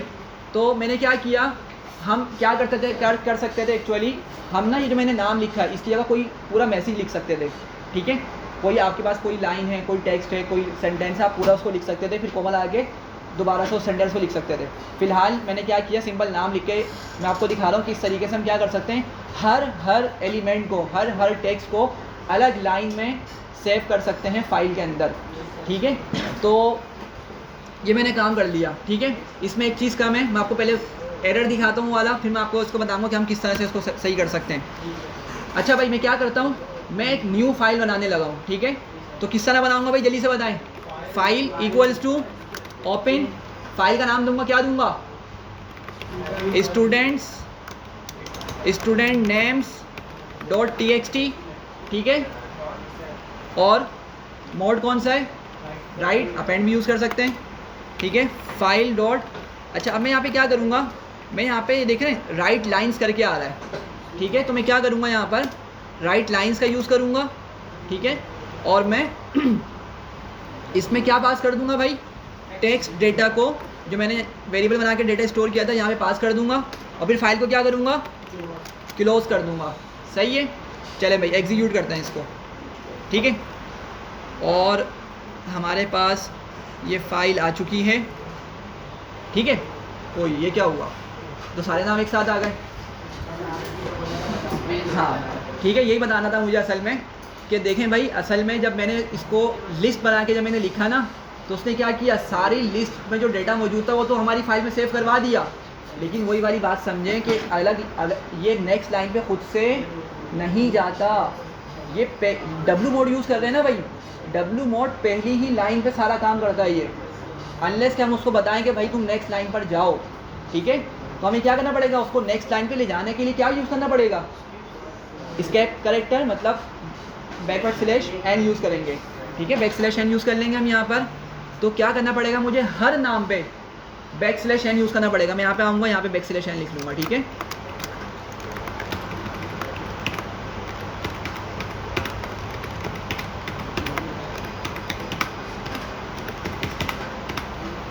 सही है भाई, मैंने हर नाम के साथ बैक स्लैश एन यूज़ कर लिया, लेकिन क्या मैं मोहम्मद शहबाज के नाम के साथ भी बैक स्लैश एन यूज़ करूँ, क्यों?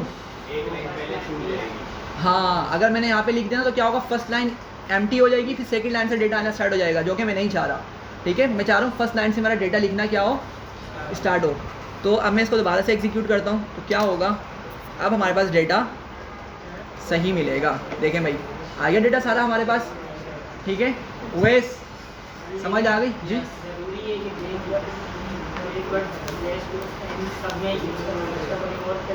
नहीं, ये आपको यूज़ करना पड़ेगा, ठीक है।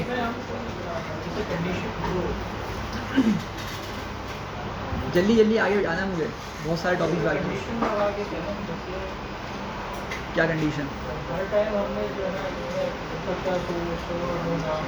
क्या हो, हाँ हाँ, असल में बात देखें, असल में वो होता है, अगर लूप चलाते ना, लूप चला के काम करते, तो जब तो हम क्या कर सकते थे, राइट के अंदर ही हम यूज़ कर सकते थे, ठीक है। मतलब हम क्या करते हैं, यहाँ पे इसको एफ स्ट्रिंग बना लेते, ठीक है। यहाँ पे हम क्या करते हैं, बैक स्लैश एन यूज़ करते, और यहाँ पे इसको इस तरह लिख देते। लेकिन ये कब होता, जब हम बारी बारी डेटा उठा रहे होते। आप ये भी कर सकते हैं, आप यहाँ पे क्या करें, इस पर लूप चलाएं, इस लिस्ट पे लूप चलाएं, बारी बारी आपको नाम मिलना स्टार्ट हो जाएंगे, ठीक है, नेम मिलना स्टार्ट हो जाएगा। अब आप क्या करें, इस चीज़ को ना, फिर फाइल को पहले ही ओपन कर लें, लेकिन चले मैं करके दिखा देता हूँ। लूप फाइल के अंदर लगेगा, बाहर लगेगा तो फिर आप क्या करेंगे, हर मतलब फाइल को ओपन कर रहे होंगे, सही है। और डब्ल्यू मोड हो तो आपको क्या होगा, आपको सिर्फ लास्ट वाला नेम मिलेगा, सही है। तो कुछ इस तरह से होगा, मैं पूरा डिटेल में नहीं बता रहा। आप क्या कर सकते हैं, यहाँ पे लूप लगाएं, for name in text data, ठीक है।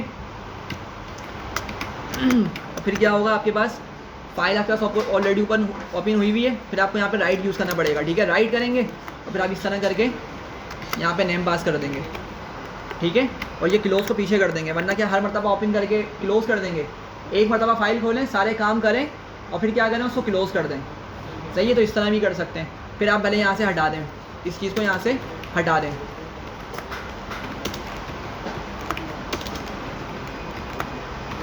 सही है। ये सब हटा के आप इसको एग्जीक्यूट करेंगे तो ये आपके पास क्या हो जाएगा, कोड चल जाएगा, ठीक है। अच्छा भाई, यहाँ तक सबको क्लियर है, मैंने क्या बताया अभी तक, कि हमें अगर एक ही साथ बहुत सारा डेटा तमाम अलग अलग लाइन्स पे लेके जाना हो तो हम क्या कर सकते हैं, ये तरीका भी यूज़ कर सकते हैं, राइट लाइन्स वाला, और वरना ये भी कर सकते हैं कि आप डेटा को क्या करें।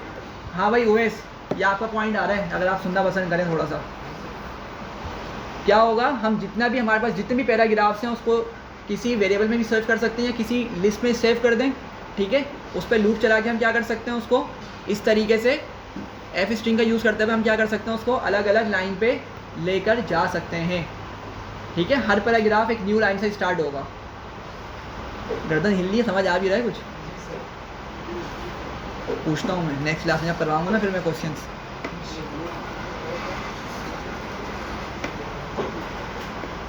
अच्छा भाई यहाँ तक क्लियर है?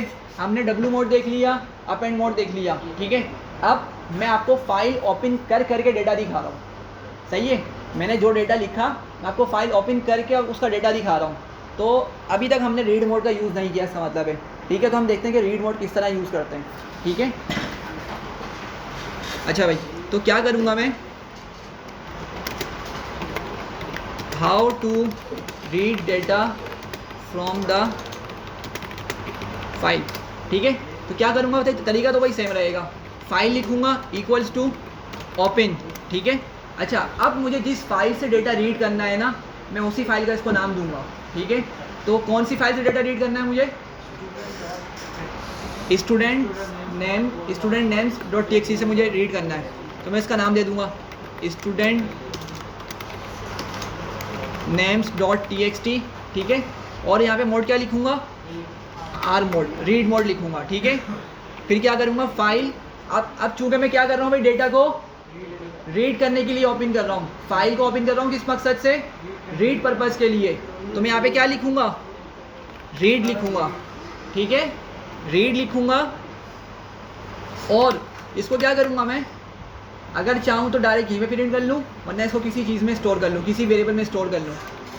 तो लेट्स मैं इसको नेम्स लिख लेता हूँ, नेम्स के वेरिएबल में इसको स्टोर कर लेता हूँ, जो भी डेटा मुझे मिलने वाला है फाइल में से, और फिर मैं क्या करूँगा, फाइल को क्लोज करूँगा। सही है, यहाँ तक समझ आ गई क्या किया मैंने? सिंपल भाई, वही काम किया, वही चीज़ लिखी है मैंने, सिर्फ मोड को क्या कर दिया, आर कर दिया। आर का मतलब क्या है, रीड। मतलब ये मोड क्या बताता है फाइल को, जब फाइल ओपन हो रही है तो मोड क्या बताता है फाइल ओपन करते हुए, कि किस मकसद से वो फाइल ओपन की जा रही है, राइट के लिए, अपेंड के लिए, या रीड के लिए। सही है, तो अभी फ़िलहाल हमने क्या किया, रीड पर्पज़ के लिए उसको ओपन किया है। तो यहाँ से मैंने फाइल का सारा डेटा उठा के रीड किया। ठीक है, स्पेस दे लें इसको भले, फाइल का डेटा रीड किया, उठा के उसमें किस में सेव कर दिया, उसको मैंने नेम्स के अंदर, और फाइल को क्लोज कर दिया। ठीक है, इसको एग्जीक्यूट करता हूँ। सही है, एग्जीक्यूट हो गया, और नेम्स को अब मैं क्या करूँगा, प्रिंट कर लेता हूँ। सही है, तो देखें मेरे पास क्या सारे नेम्स आ गए वापस, जिस तरह स्टोर किया था उसी तरह से आ गए। ठीक है, अच्छा एक और चीज़, अगर मैं प्रिंट हटा दूँ तो अब ज़रा देखें नेम्स कैसे मिलने वाले हैं। देखें समझ आ रही है किस तरह से मिल रहे हैं। मैंने प्रिंट हटा दिया, प्रिंट हटाने से क्या हुआ कि जिस तरह डेटा मैंने सेव करवाया था ना, उसी तरह मुझे डेटा मिल रहा है। मतलब मैंने बैकस्लैश n यूज़ करके डेटा को सेव करवाया था ना, तो देख लें। लेकिन क्या होगा, जब प्रिंट को जब बैकस्लैश n मिलेगा, प्रिंट को जब बैकस्लैश n मिलेगा तो प्रिंट क्या करता है, उसको नेक्स्ट लाइन पर भेज देता है। समझ आ रही है? तो इसलिए प्रिंट क्या करता है, हमारा डेटा को एक प्रॉपर फॉर्मेट में लेकर आता है। सही है, लेकिन आपको ये मालूम होना चाहिए कि बैकस्लैश n हमने खुद लगा कर भेजा था भाई। ठीक है, ठीक है, तो हुआ क्या था, राइट करते हुए भी उसने बैकस्लैश n को किस तरह रीड किया, नेक्स्ट लाइन पे ले जाकर। ठीक है, क्लियर है यहाँ पर सबको? तो ये डेटा हमारे पास आ गया।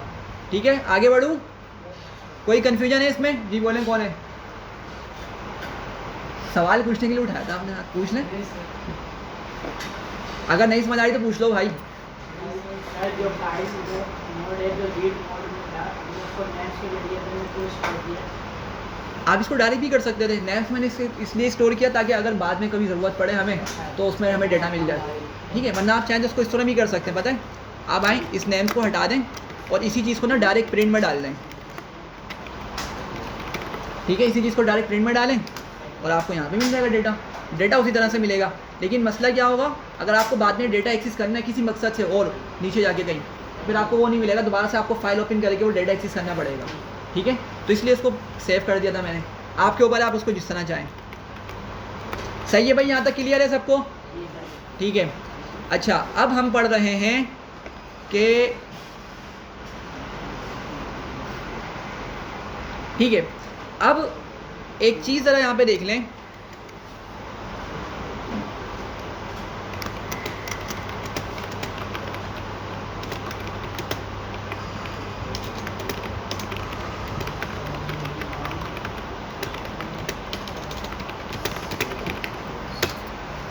अच्छा भाई अभी देखें, अभी तक हमने देखा राइट मोड, अपेंड मोड, ठीक है, रीड मोड, तीनों मोड्स कवर हो गए।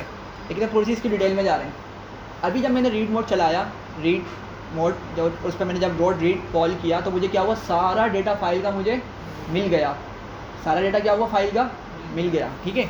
लेकिन अगर मैं चाह रहा हूँ कि भाई मुझे कुछ लिमिटेड डेटा मिले, मेरी रिक्वायरमेंट के हिसाब से वो डेटा मिले, बात समझ आ रही है। सारा डेटा मिल गया, देखें सारे नेम्स मुझे मिल गए, मैं नहीं चाह रहा कि मुझे सारा डेटा मिले, ठीक है। और ख़ास तौर पे जब डेटा हमारे पास बहुत ज़्यादा है फाइल के अंदर, ठीक है, जीबीज़ की फ़ाइल है, तो हम हरगिज़ नहीं चाहेंगे, ठीक है। हम क्या चाहते हैं, बस हमें कुछ लिमिटेड डेटा वहाँ से मिल जाए, ठीक है। तो किस तरह एक्सेस कर सकते हैं हम, क्वेश्चन समझ आ गया, पहले बता रहा हूँ किस तरह करेंगे। क्वेश्चन समझ आ गया कि डॉट रीड यूज़ करने से सारा डेटा मिल जाता है, लेकिन अगर मुझे थोड़ा डेटा उससे निकालना हो, ठीक है, स्पेसिफिक डेटा मुझे निकालना हो, कुछ लिमिट डेटा निकालना हो, तो किस तरह से करेंगे उसको अभी हम देख रहे हैं।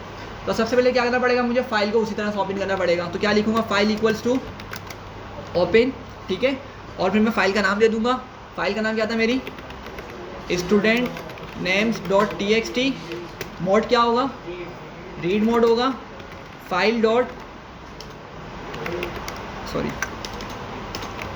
रीड, ठीक है, और फाइल डॉट क्लोज, ठीक है। अभी हमने ऊपर यही काम किया था, लेकिन इससे क्या हुआ था, मुझे सारा डेटा मिल गया था फाइल के अंदर मौजूद जो था, सही है। अब मुझे चाहिए कुछ लिमिटेड डेटा, तो पता है मैं क्या करूँगा, रीड के अंदर आके मुझे जितने करेक्टर्स चाहिए, जितने करेक्टर्स तक का डेटा चाहिए, बस उसको मैं उतने करेक्टर्स बता दूँगा, ठीक है। तो लेट सपोज अभी मेरे पास, मैं लेट सपोज ऐसी रैंडम लिख लेता हूँ 25, कि भाई क्या करो, सिर्फ 25 करेक्टर्स तक का डेटा ला कर दे दो, सही है। एग्जीक्यूट करता हूँ इसको, कुछ भी नहीं मिलेगा। क्यों कुछ भी नहीं मिल रहा, सॉरी नहीं 25 से ज़्यादा ही है वैसे तो, 25 से मिला क्यों नहीं भाई। देखें, ना तो मैंने इसको प्रिंट में डाला, जो लाइन मेरी रीड करके ला रही डेटा को, ना तो उसको मैंने प्रिंट में डाला और ना ही इसको मैंने कहीं स्टोर किया। मैं कोई एक काम तो करूँ ना भाई मैं, तो मैं इसको यहाँ पे प्रिंट लिख लेता हूँ फ़िलहाल, ठीक है। मैंने इसको किया प्रिंट, ठीक है। तो क्या हुआ देखें, अगर हम देखें अरसलान तक का डेटा उठा के लिए आया ये, ठीक है। मतलब हो सकता है कि अरसलान तक क्या हो रहा हो, 25 करेक्टर्स हमारे बन रहे हों, 25 लेटर्स बन रहे हों, बात समझ आ रही है। तो क्या हुआ, उसने सिर्फ हमारी गिवन जो करेक्टर्स की लेंथ है उस तक का डेटा लाकर हमें दे दिया। अगर मैं इसको बोलता हूँ भाई क्या करो 100 तक का ले आओ, तो शायद सब कुछ ले आएगा ये, हाँ देखें इसे सब कुछ उठा के ले आया, ठीक है, सारा डेटा उठा के ले आया, बात समझ आ रही है।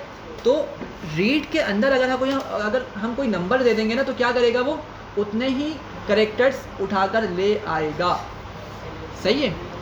तो लेट सपोज मैं यहाँ पे इसको सिर्फ 10 दे देता हूँ, तो क्या होगा, सिर्फ मोहम्मद एस लेकर आ रहा है, ठीक है। मोहम्मद में कितने लेटर्स आ रहे हैं, 1 2 3 4 5 6 7 8, और एक स्पेस है हमारे पास 9, और ये एस 10, ठीक है।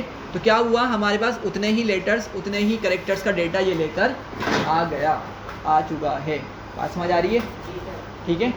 तो सिर्फ पॉइंट बताने का क्या है, बहुत सिंपल सा है कि भाई अगर डॉट रीड सिंपल यूज़ करेंगे ना, ब्रैकेट में कुछ भी नहीं लिखेंगे, तो सारी फाइल का डेटा रीड हो जाएगा। लेकिन अगर मैं चाह रहा हूँ कि भाई उस फाइल में से सिर्फ कुछ लिमिटेड डेटा रीड करूँ, तो रीड के फंक्शन में आपके रीड के मेथड में, एक मिनट दीजिएगा बस, करेक्टर्स डाल दे, आपको उतने ही करेक्टर्स का डेटा उठा के ला कर दे देगा। जी बोलिए। एक वर्ड कम कर दिया है, कौन सा, 9 वर्ड दिए। असल में ना हमारी स्पेस भी ना, आपका वो करेक्टर काउंट होता है, ठीक है। असल में यूनिकोड करेक्टर्स होते हैं, आपने पढ़ा है, यूनिकोड करेक्टर्स होता है हमारे पास, ठीक है। तो एक्चुअली क्या होता है, ये इनको भी कंसीडर करता है, इसको भी एक लेटर कंसीडर करेगा, ठीक है। तो क्या हुआ, इसीलिए हमारे पास उस स्पेस को मिला के हमारे पास ये 10 एस तक के डेटा उठा के लेकर आया है।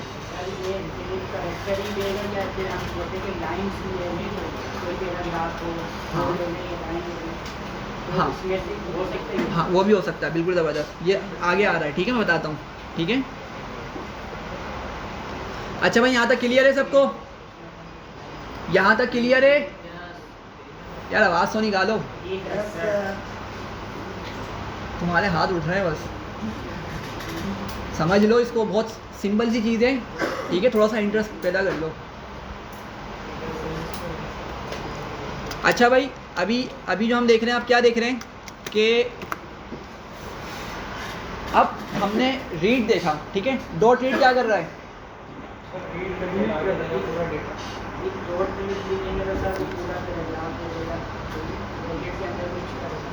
हाँ, अच्छा पूरा पैराग्राफ नहीं, पूरी फाइल का डेटा ला देगा, ठीक है। पैराग्राफ तो हो सकता है उसमें 10 पैराग्राफ लिखे हों, तो सारे का सारा डेटा उठा के ले आएगा, ठीक है। हाँ भाई अनीक, डॉट रीड क्या करता है? अंदर के डेटा को उठाता जी, है, जो डेटा होता है ना अंदर, हाँ। वो निकालता है। कितना डेटा लाता है वो डॉट रीड? डॉट रीड जब आप उसको राउंड ब्रैकेट देते हो तो वो आपके मुताबिक डेटा लाता है। अच्छा, तो लॉन्ग ब्रैकेट ना दूँ मैं, हैं? डॉट रीड का नाम है ना। तो आप बोल रहे हैं ये, मतलब देखें भाई, एक न्यू कॉन्सेप्ट मुझे पता चला है आज। पढ़ोगे आप? बातें कम कर लो, पढ़ लो अल्लाह का वास्ता। पढ़ने आ रहे हो ना?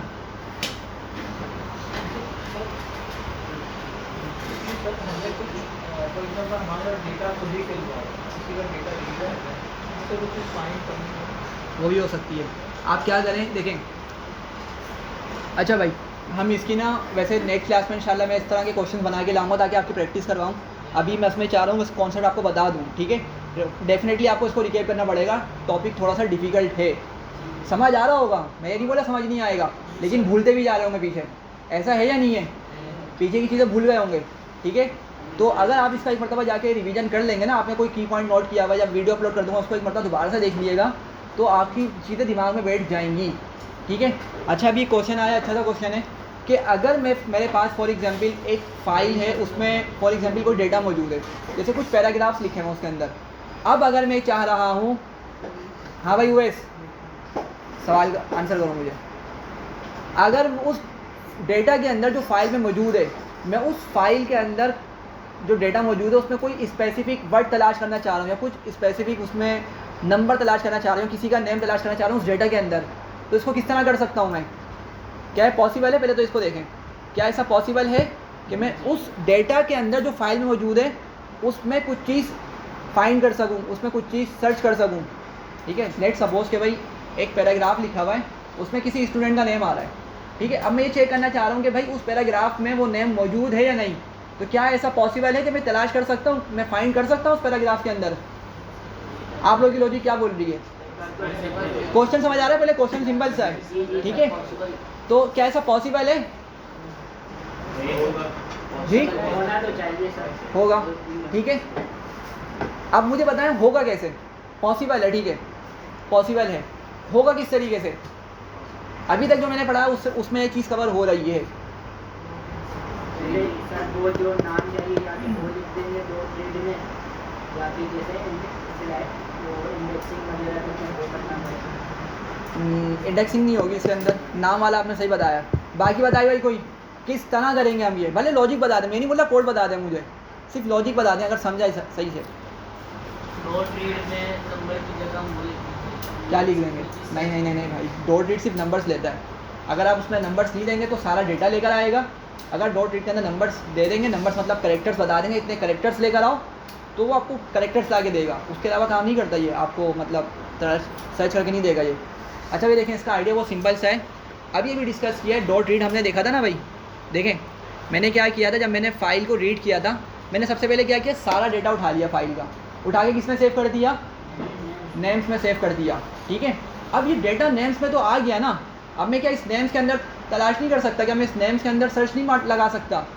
मैं क्या बोलूँगा, देखें इसको, मैं चाहूँ तो इसके अंदर भी कर सकता हूँ, वरना मैं क्या करूँ, चूँकि मैंने इसको ऑलरेडी वेरिएबल में तो सेव कर लिया है, तो मैं क्या बोलता हूँ, मैं अगले सेल में आता हूँ, अगले सेल में आके मैं पूछ यहाँ पे सर्च करता हूँ, मैं बोलता हूँ इफ़, कोई नेम बताएं भाई।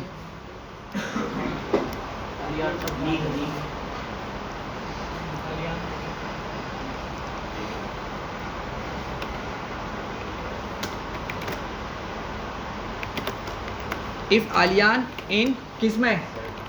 नेम्स, ठीक है। ये भी हमने पीछे भी देखा था, इन करके हम यूज़ करते हैं। जस्ट लिस्ट कॉम्प्रीहेंशन जब पढ़ते लास्ट क्लास के अंदर मैंने क्वेश्चन करवाया था, उधर भी मैंने बताया था कि इन करके किस तरीके से हमने इतने सारे वॉवेल्स को एक साथ कवर कर लिया था, सही है। तो इन बहुत पावरफुल ये कीवर्ड है हमारे पास, ठीक है।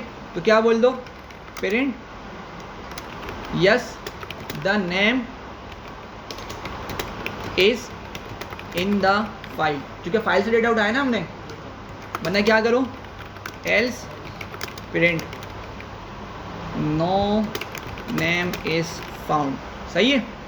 तो क्या मिलने वाला है, यस या मतलब क्या मिलेगा, इफ़ वाली कंडीशन या एल्स वाली? क्यों? हाँ, आलियान का मैंने डबल ए यूज़ कर लिया। ठीक है, एग्जीक्यूट करते हैं। तो क्या बोल रहा है भाई, कुछ भी नहीं मिला मुझे। तो हम क्या करेंगे, इसको सही से लिख लेंगे, हमें बता देगा हाँ भाई नेम मिल गया। समझ आ रही है? तो पॉसिबल है, बिल्कुल हम कर सकते हैं। ठीक है, इस तरीके से हम इसको कर सकते हैं। अब आप चाहें इसको तो फाइल के अंदर भी कर सकते थे, लेकिन बेटर ये क्योंकि मैंने उसको स्टोर कर लिया था वेरिएबल के अंदर, तो अब मैं उस पर बाहर से ऑपरेशन परफॉर्म करूँगा सारे। ठीक है, सबको क्लियर है यहाँ तक? अच्छा भाई, अभी एक क्वेश्चन आया था कि अब हमने डॉट रीड देख लिया, डॉट रीड के अंदर किस तरीके से मुझे स्पेसिफिक कैरेक्टर्स लेकर आने, वो हमने देख लिया। अभी अभी क्वेश्चन पूछा गया था कि भाई अगर मैं चाह रहा हूँ कि लाइन बाय लाइन डेटा उठाऊँ, लाइन बाय लाइन डेटा उठाऊँ, क्योंकि ऐसा भी पॉसिबल है। बिल्कुल ऐसा भी हो सकता है। ठीक है, मतलब मेरे पास 10 लाइन्स लिखी हुई हैं। अभी देखें मेरे पास नेम्स में कितनी लाइन्स थी, 7 नेम्स है तकरीबन है। ठीक है, अब मैं चाह रहा हूँ कि भाई मैं सिर्फ फर्स्ट लाइन का कंप्लीट नेम उठा लूँ। ठीक है, सॉरी, क्योंकि इस तरह होता है कि जब हमारा डेटा लिखा जाता है ना, तो डेटा को इस तरह भी लिखा जाता है, जैसे उर्दू में तो उसको क्या बोलते हैं, मुकालमा बोलते हैं शायद। जैसे एक बंदे ने सवाल पूछा, दूसरे बंदे का आंसर उसकी अगली लाइन पे लिखा हुआ होता है। ठीक है, फिर क्या होता है, एक दूसरे बंदे ने सवाल पूछा, वो पूरी एक लाइन में आ रहा होता है। ठीक है, फिर उसका आंसर अगली लाइन में आ रहा होता है। मतलब क्या होता है, लाइन बाय लाइन पूरी आपकी जो है ना सेंटेंस या जो भी कॉन्टेक्स्ट है वो कंप्लीट हो रहा होता है। ठीक है, और अब अगर हम ये चाह रहे हैं कि भाई सिर्फ फर्स्ट लाइन से डेटा मेरे पास आ जाए, भले कितना ही लंबा डेटा हो, ठीक है, तो उसके लिए हम क्या यूज़ करते हैं? नहीं, इंडेक्सिंग नहीं, एक मेथड है हमारे पास, डॉट रीड लाइन मेथड है, उसका नाम क्या है, रीड लाइन। अभी हमने रीड यूज़ किया ना, बस अभी तक हमने रीड यूज़ किया। देखें यहाँ पे, अभी तक मैंने सिर्फ क्या किया, ये रहा, अभी मैंने सिर्फ रीड यूज़ किया था, और रीड के अंदर मैंने आपको करेक्टर्स पास करके दिखाए थे। ठीक है, अब मैं क्या करता हूँ, मैं इसी चीज़ को कॉपी कर लेता हूँ, कॉपी करके यहाँ लिख लेता हूँ, how to read single line. सही है, तो मैं क्या करूँगा यहाँ पर, रीड किया क्या यूज़ करूँगा भाई, सिर्फ रीड लाइन का यूज़ करूँगा। ठीक है, क्या यूज़ करूँगा, रीड लाइन। तो क्या करेगा, ये मेरी फर्स्ट लाइन को रीड कर लेगा, ये मेरी फर्स्ट लाइन को क्या कर लेगा भाई, रीड कर लेगा। ठीक है, तो इसको हम प्रिंट करते हैं और देखते हैं क्या मिलता है हमें। क्या मिल रहा है भाई, मोहम्मद शहबाज, पूरा नेम मिल गया मुझे, बिल्कुल मिल गया। अच्छा, अब यहाँ पे एक इंटरेस्टिंग सी चीज़ है, पहले बताएं, समझ आ गया, सिंपल सा वैसे। यहाँ पे एक इंटरेस्टिंग सी चीज़ है, अगर मैं चाहूँ मैं दूसरा नेम भी रीड करूँ, यहीं पर पहला नेम को रीड कर लिया मैंने, दूसरा नेम भी रीड करूँ, ठीक है, तो मैं क्या करूँगा, यहाँ पे एक और लाइन लिख लूँगा। अब लेकिन होगा क्या, क्या ये सेकंड वाला नेम मुझे ला कर देगा, या दोबारा से उस ही फाइल को ओपन करके फर्स्ट नेम ला के देगा? क्वेश्चन समझे, दोबारा से क्वेश्चन समझें। मैं बोल रहा हूँ कि भाई मैंने एक मतलब रीड लाइन चलाया, मुझे क्या मिल गया, मोहम्मद शहबाज पहले पूरा मिल गया। ठीक है, मैंने दोबारा से लाइन कॉपी कर ली नीचे। ठीक है, तो अब क्या होगा, क्या ये मुझे सेकंड नेम ला कर देगा पूरा, मतलब सेकंड लाइन ला कर देगा पूरी, या दोबारा से ऊपर उस फाइल को ओपन करेगा, ओपन करके फिर दोबारा से मुझे फर्स्ट लाइन ला कर देगा? क्या होगा, अच्छा और बताएं, और बताएं, देखते हैं ज़रा। सेकंड लाइन, फर्स्ट लाइन कौन है? नहीं मसला नहीं है, अगर फर्स्ट लाइन भी बोलना मसला नहीं, मैं बता दूंगा, जो भी गलत हुआ जो सही हुआ बता दूंगा मैं। सेकंड, हाँ भैया अरसलान, हाँ अरसलान, चले, हाँ भाई Sufiyan, first line, first line, ऐसा का तो सेकंड लाइन है फिर भी, हाँ भाई हसन भाई,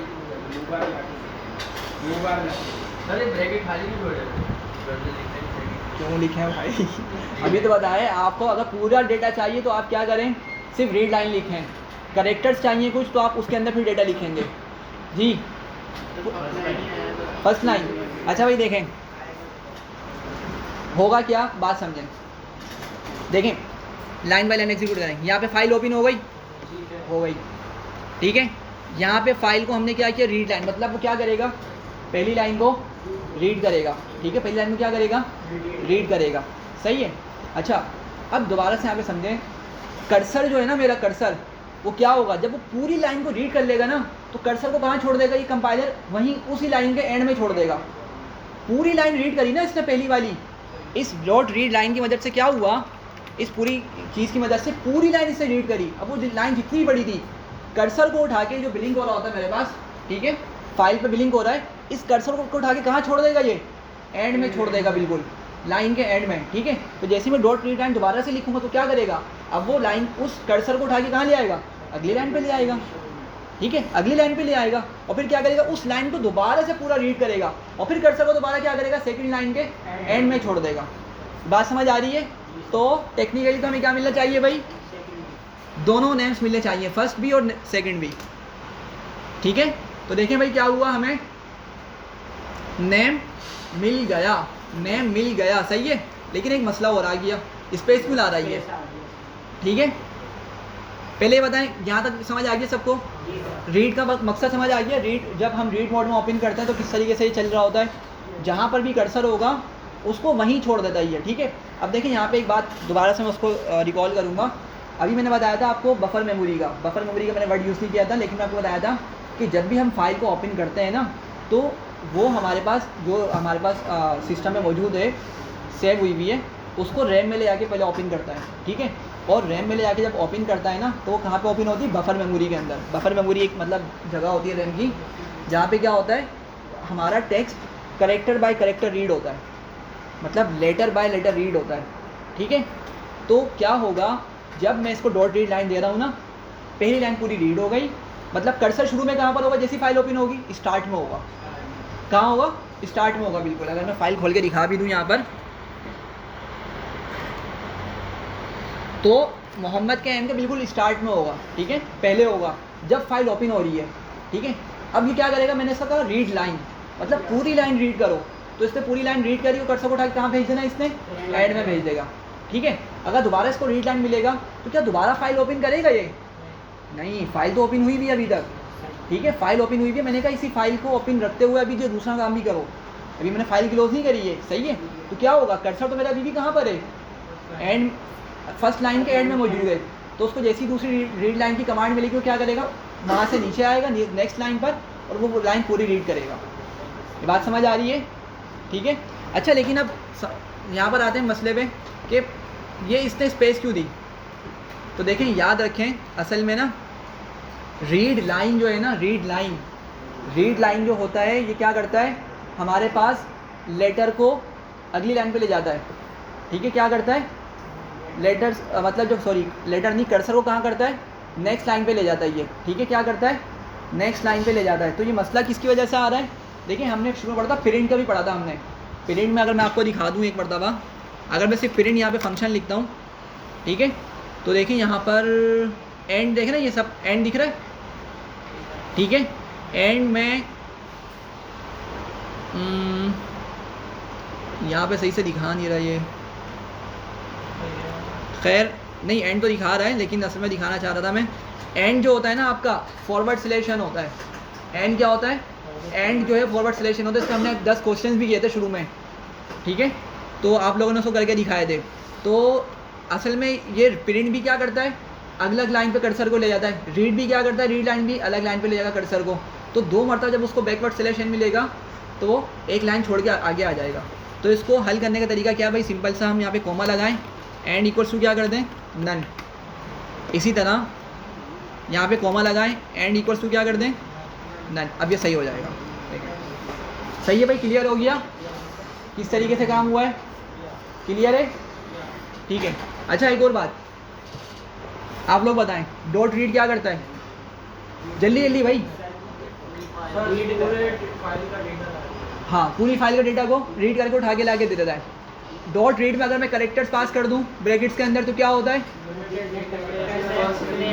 उतने करेक्टर्स आ जाते हैं, सही है। डॉट रीड लाइन क्या करता है, हाँ, पूरी एक लाइन को हमें लाकर दे देता है। अच्छा भाई, ये भी हो गया। अब क्या डॉट रीड लाइन के अंदर भी करेक्टर पास कर सकता हूँ, कर सकता हूँ, डॉट रीड लाइन के अंदर भी मैं क्या कर सकता हूँ, करेक्टर पास कर सकता हूँ। अब होगा क्या फिर, वो ना सिर्फ उसी लाइन से उतने करेक्टर्स आपको लाकर दे देगा, ठीक है। डॉट रीड क्या करता, पूरे डेटा में से उतने करेक्टर्स ला के दे रहा था। लेट सपोज, इसको इस तरह समझे भाई, यहाँ पे अगर कोई कन्फ्यूजन है तो उसमें यहाँ पे समझें कि भाई डॉट रीड लाइन में जब करेक्टर पास कर सकते हैं हम, डॉट रीड में भी करेक्टर पास कर सकते हैं ब्रैकेट के अंदर, तो फिर दो अलग अलग चीज़ें क्यों हैं। देखिए बात समझिएगा, एक फ़ाइल है मेरे पास, हाँ भाई यानी फिर गर्दन नीचे आपकी, यहाँ देखें एक फ़ाइल है, उसमें आपके पास 1000 लाइन्स लिखी हुई हैं, ठीक है। एक फ़ाइल है, उसके अंदर आपके पास सिर्फ फॉर एग्जांपल 100 लाइन्स लिखी हुई हैं, ठीक है। आप क्या करते हैं, डॉट रीड्स ऑफ उस फाइल को ओपन करते हैं, थोड़ा सा समझिएगा इस चीज़ को। 1000 लाइन्स वाली फाइल को क्या करते हैं, डॉट रीड्स ओपन करते हैं, तो क्या करेगा, सारी 1000 लाइन्स को आपको उठाकर लाकर दे देगा, सही है। अब उसमें से हम जितने भी चाहें करेक्टर्स निकाल सकते हैं अपनी मर्ज़ी के मुताबिक, ठीक है, लेकिन उतने ही निकाल सकते हैं जितने उसमें मौजूद हैं। क्या उससे ऊपर जा सकता हूँ मैं? लेट सपोज 1000 लाइन्स वाली फाइल के अंदर जो है 2000 करेक्टर्स, मतलब इस तरह के वर्ड्स हैं, टोटल मिलके कितने बन रहे हैं, वो स्पेसिस वर्ड्स और लेटर्स मिलके 2000 सारे बन जाते हैं। अगर मैं 3000 पास करूँ तो क्या वो और भी लाके देगा मुझे? भाई फाइल का डेटा ही ख़त्म हो गया, वो कहाँ से लाकर देगा, सही है ना। तो मैक्सिमम उतने लाके दे सकता है वो, ठीक है। अगर मैं कुछ कम निकलवाना चाहूँ तो 10, 12, 15 वो भी लाकर दे देगा। लेकिन अब यहाँ पे देखें, जो मैंने कहा कि भाई मेरे पास एक फ़ाइल है जिसमें सिर्फ 100 लाइन्स हैं, ठीक है, और उसमें सिर्फ 200 करेक्टर्स मौजूद हैं, मतलब 200 करेक्टर्स का डेटा मौजूद है, स्पेस मिला के सारे लेटर्स मिला के कितने बन रहे हैं, सिर्फ 200 करेक्टर्स का बन रहा है डेटा। अब बात समझिएगा ज़रा, यहाँ पे मैं डॉट रीड लाइन यूज़ करता हूँ। क्या करता हूँ, डॉट रीड लाइन क्या करेगा, वो एक लाइन का डेटा लाकर देगा, एक लाइन का डेटा लाकर देगा, सही है। उस फर्स्ट लाइन में सिर्फ 10 करेक्टर्स मौजूद हैं। मेरी बात समझ आ रही है क्या बोल रहा हूँ? उस फर्स्ट लाइन में सिर्फ 10 करेक्टर्स मौजूद हैं, ठीक है। मैं बोलता हूँ तुम क्या करो, उसमें से 30 करेक्टर्स ला के दे दो, तो क्या करेगा वो? 3 लाइन का डेटा ला के देगा, या सिर्फ फर्स्ट लाइन पे आके रुक जाएगा, फर्स्ट लाइन का डेटा ला के देगा बस। क्वेश्चन दोबारा सुन लें, एक फ़ाइल है मेरे पास, ठीक है, जैसे इसी को ले लें, हमारे पास ये नेम्स की फ़ाइल है, ये नेम्स की फ़ाइल है मेरे पास, ठीक है। मैंने इस पर डॉट रीड लाइन चलाया, एक मरतबा चलाया बस, इसने पूरी लाइन उठा के मुझे ला के दे दी, ठीक है। और इसकी पूरी लाइन लेट सपोज कितने, 10, 11, 12, 13, 14, 15, 16 करेक्टर्स मौजूद हैं, ठीक है। स्पेस के साथ कितने, 16 है, ठीक है। इसमें 16 करेक्टर्स मौजूद है। मैं डॉट रीड लाइन यूज़ करता हूँ और उसको बोलता हूँ 20, तो क्या करेगा ये? क्या ये अरसलान के ए तक का डेटा ला के देगा मुझे? ये कहाँ तक डेटा ला के देगा? हाँ सही है। तो देखें डॉट रीड लाइन का ये मकसद है यहाँ पर कि जो लाइन है ना, बस उसी का डेटा लाकर दे सकता है आपको। भले ही आप ज़्यादा उसको करेक्टर्स भी दे देंगे ना, अगर उसको नहीं मिलेंगे तो वो आगे नहीं जाएगा। ऐसा नहीं करेगा उसने कही भाई बंदे ने मुझसे ज़्यादा करेक्टर्स मांगे तो मैं अगली लाइन पे भी आ जाऊँ, नहीं, वो एक लाइन पर ही चलेगा, बस अगली लाइन में नहीं जाएगा। अगर ज़्यादा करेक्टर्स हुए तो बस जितने उसको मिल लोगे वो लाकर दे देगा, बाकी को छोड़ देगा, ठीक है। अगर जैसे मैं बोलता हूँ यहाँ पे, जिसको दिखा भी देता हूँ, यहाँ देखें भाई, बात है नहीं, मैं इसको कमेंट करता हूँ, मैं यहाँ बोलता हूँ डॉट रीड लाइन में से क्या करो 16 ला के दो, तो 16 में इसको पूरा नाम मिल देना चाहिए मुझे, ठीक है भाई। मोहम्मद शहबाज का नाम पूरा ला के दे रहा है ये, सही है। लेकिन मैं बोलता हूँ कि क्या करो तुम 22 ला के दे दो, मतलब 22 करेक्टर्स ला के दे दो, तो अब क्या ये अरसलान का नाम भी लेकर आएगा? नहीं लाएगा। ये क्या करेगा, बस मोहम्मद शहबाज पे ला के जाके रुक जाएगा, आगे नहीं जाएगा। बात समझ आ रही है? अच्छा, अगर मैंने इसी को डॉट रीड लगाया होता, डॉट रीड लाइन यूज़ नहीं करता, मैंने क्या किया होता, उसको डॉट रीड यूज़ किया होता, तो क्या करता फिर ये आगे भी चला जाता। शाबाश, समझ आ रही है? तो डॉट रीड लाइन सिर्फ एक लाइन तक महदूद है, एक लाइन तक काम करेगा ये, ठीक है। उसके बाद ये काम नहीं करने वाला, ठीक है। और डॉट रीड जो क्या करेगा, सारा डेटा उठा के लाकर दे देगा, ठीक है। तो अगर मैं इसको हटा के बस इसको रीड कर देता हूँ, ठीक है, तो क्या होगा, अभी आगे तक का डेटा भी ला कर देगा। देखें अरसल आ गया पूरा, तो जितने कैरेक्टर्स बन रहे हैं इतना ये डेटा ला के दे रहा है। लेकिन डॉट रीड लाइन क्या करेगा भाई, सिर्फ लाइन तक काम करेगा, लाइन के आगे भले इसको और कैरेक्टर्स भी हम दे दें, लेकिन आगे नहीं जाएगा ये। सही है कि सबको समझ आ गई ये चीज़? हाँ भाई अनीक, जी सर, सर हम मल्टीपल लाइन्स प्रिंट नहीं कर सकते। मल्टीपल लाइन भी रीड कर सकते हैं आप। देखें मल्टीपल लाइन का भी ऑप्शन है, उस पर जा नहीं रहा था मैं, लेकिन चले आपने पूछा बता देता हूँ।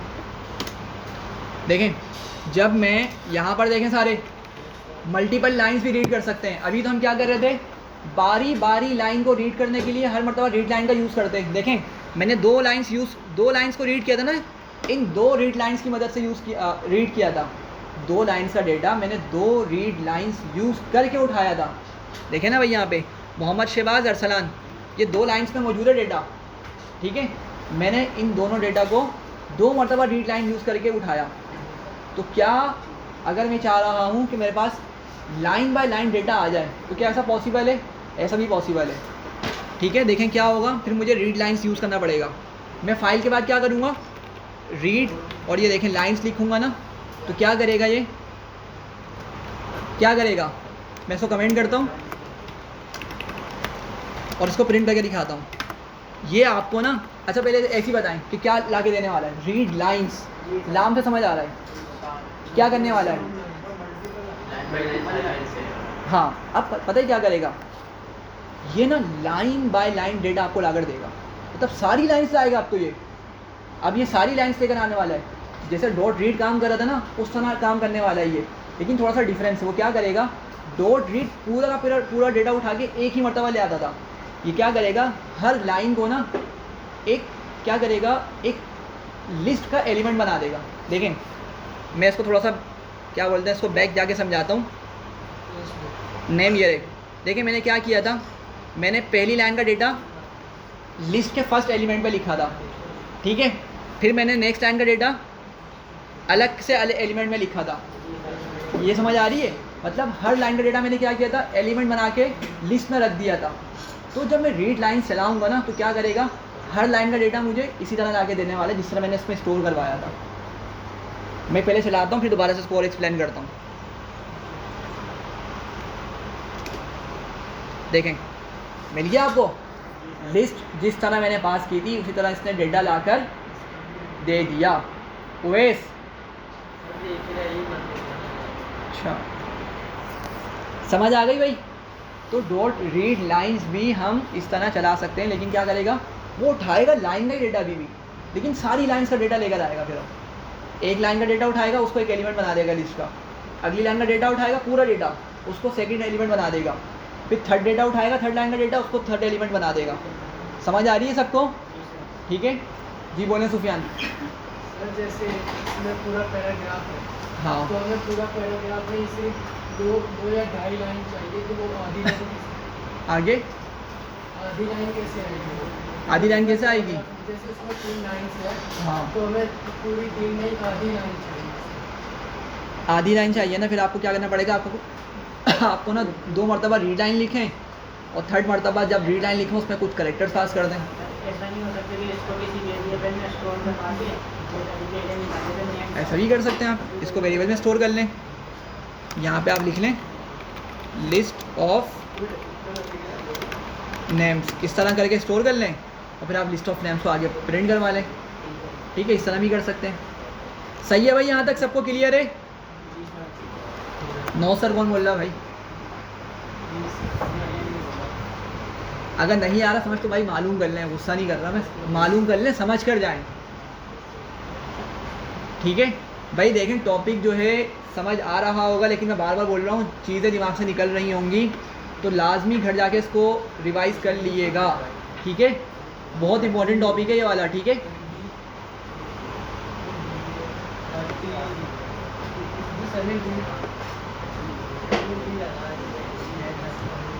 अच्छा भाई यहाँ तक क्लियर है सबको? जी भाई, एक लास्ट चीज़ देख लें फिर हम इसको आगे लेके जा रहे हैं। इधर उवैस, अब्दुल रहमान, यहाँ देखें सारे। एक चीज़ मुझे मालूम करनी है, समझानी भी है।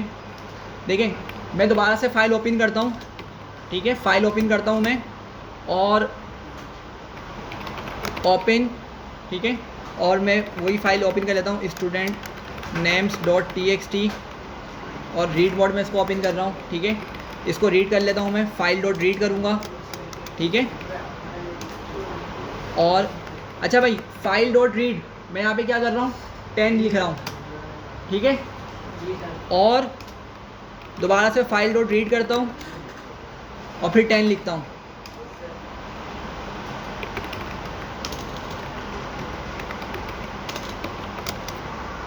सही है भाई। यहाँ देखें, जब मैं फाइल डॉट रीड 10 लिख रहा हूँ, ठीक है, तो मुझे क्या मिलने वाला है यहाँ से,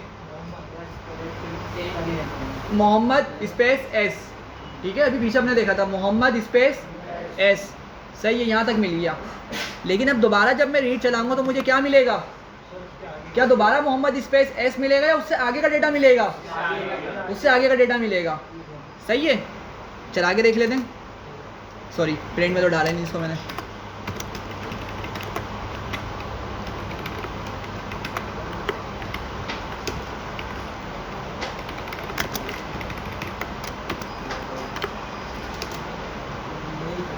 ठीक है भाई, तो क्या हुआ, यहाँ देखें मोहम्मद स्पेस एस, मुझे 10 कैरेक्टर्स का डेटा मिल गया। अब जब दोबारा उसने रीड किया तो क्या किया, उससे आगे का डेटा उठाया, सही है। तो शहबाज के नाम से एस जो हटाने के बाद जो चीज़ बची थी उससे उठा के प्रिंट कर दी, और फिर क्या किया, और आगे का डेटा उठा के मुझे लाकर दे दिया। बात समझ आ रही है सबको। और नेक्स्ट टाइम पे क्यों जा रही है, क्योंकि भाई हमने प्रिंट यूज़ किया हुआ है, ठीक है ना। प्रिंट की वजह से क्या होता है, डेटा नेक्स्ट टाइम पे चला जाता है, ठीक है। क्या समझ आ रही है। अच्छा, अब सवाल यहाँ पर ये है, अगर मैं चाह रहा हूँ कि मेरा डेटा वही वाला उठे जो पहले उठा था, मतलब देखें इस डॉट रीड की मदद से मुझे क्या मिल रहा है, मोहम्मद स्पेस एस, ये मुझे मिल रहा है, ठीक है। मैं चाह रहा हूँ कि मैं इसी चीज़ को दोबारा से रीड करूँ, मतलब मेरी ये वाली लाइन जो है ये भी क्या करे, उसी चीज़ को रीड करे, आगे ना जाए। तो ये कैसे पॉसिबल है, ये कैसे कर सकते हैं। तो फिर आगे चला जाएगा। हमने देखा था ना अभी कि रीड लाइन क्या होता है, एक मरतबा पहली लाइन करेगी, दूसरी मरतबा मिलेगा तो उसको अगली लाइन रीड करेगी वो। नहीं, फाइल क्लोज नहीं करनी, फाइल को ओपन रखना है एक ही मरतबा में। जी भाई, हजरात बताएं इसका आंसर।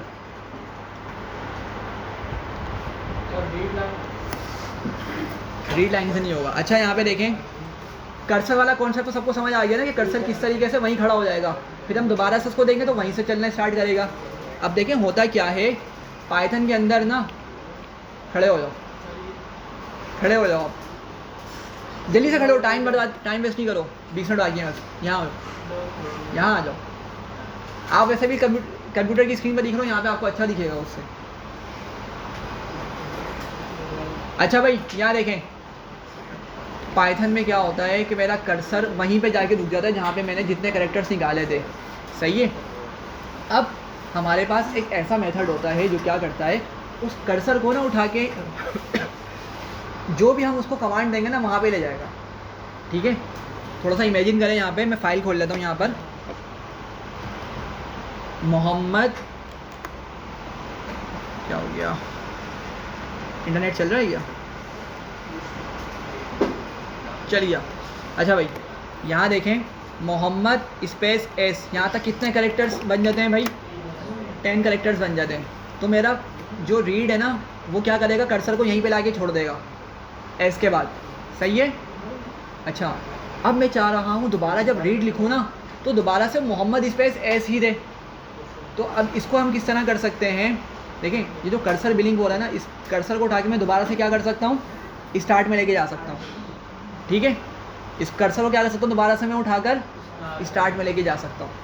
उसको किस तरीके से करूँगा मैं, हमारे पास एक मेथड होता है, मैं क्या करूँगा, देखें ये लाइन प्रिंट हो गई, उसने मोहम्मद स्पेस एस दे दिया, मतलब अब कर्सर को कहाँ पे ले आके छोड़ दिया, एस के बाद छोड़ दिया। सब यहाँ तक पहुँचे, मेरे कर्सर को कहाँ पे ले आके छोड़ दिया, एस के बाद छोड़ दिया। मैं इसको उठा के दोबारा से कहाँ लेकर आऊँगा, बिल्कुल स्टार्ट पे, ठीक है। तो मैं क्या करूँगा, इसके बाद यहाँ पे लिखूँगा फाइल डॉट सीक, ठीक है, और इसको दे दूँगा 0। तो क्या करेगा, ये उठा के कर्सर को दोबारा से कहाँ ले जाएगा, फर्स्ट पोजीशन पे ले जाएगा, सही है। और अब जब दोबारा हमारा कर्सर सीक 0 पर आ चुका, मतलब 0 पोजीशन पर आ चुका है, स्टार्टिंग में आ चुका है, तो दोबारा से जब वो 10 लेटर्स रीड करेगा तो दोबारा से मुझे क्या मिलने वाला है, मोहम्मद स्पेस एस मिलने वाला है, ये समझ आ रही है एहसन, आलियान, अनीक, शाबाश, बहुत अच्छे। रीड, इसको एग्जीक्यूट करते हैं तो देखें दोबारा क्या मिल गया मुझे, मोहम्मद स्पेस एस मिल गया। तो डॉट सीक का समझ आ गया किस तरीके से यूज़ होता है, ठीक है। मतलब हम इसकी मदद से कहीं आगे भी लेके जा सकते हैं, आगे भी पीछे भी, हर जगह इसको लेके जा सकते हैं, ठीक है। तो बस एक बताने का मकसद था, ठीक है। सही है भाई, यहाँ तक क्लियर है? सही है। जैसे कि हमारे पास बहुत बड़ा पैराग्राफ हो, हम बहुत सीख के बाद तो मिसाल के तौर पे कनेक्टर दे दें 250, हाँ। अभी उसके बाद का कनेक्ट करेंगे। हाँ, आप उसको डॉट सीक करके आगे पहुँचा दें, फिर आप उसको वहाँ से रीड कर लें। सही है। अच्छा भाई, यहाँ तक क्लियर है सबको? अच्छा, अभी जो हम फाइल हैंडलिंग पढ़ रहे थे ना, ये यूज़ नहीं होती,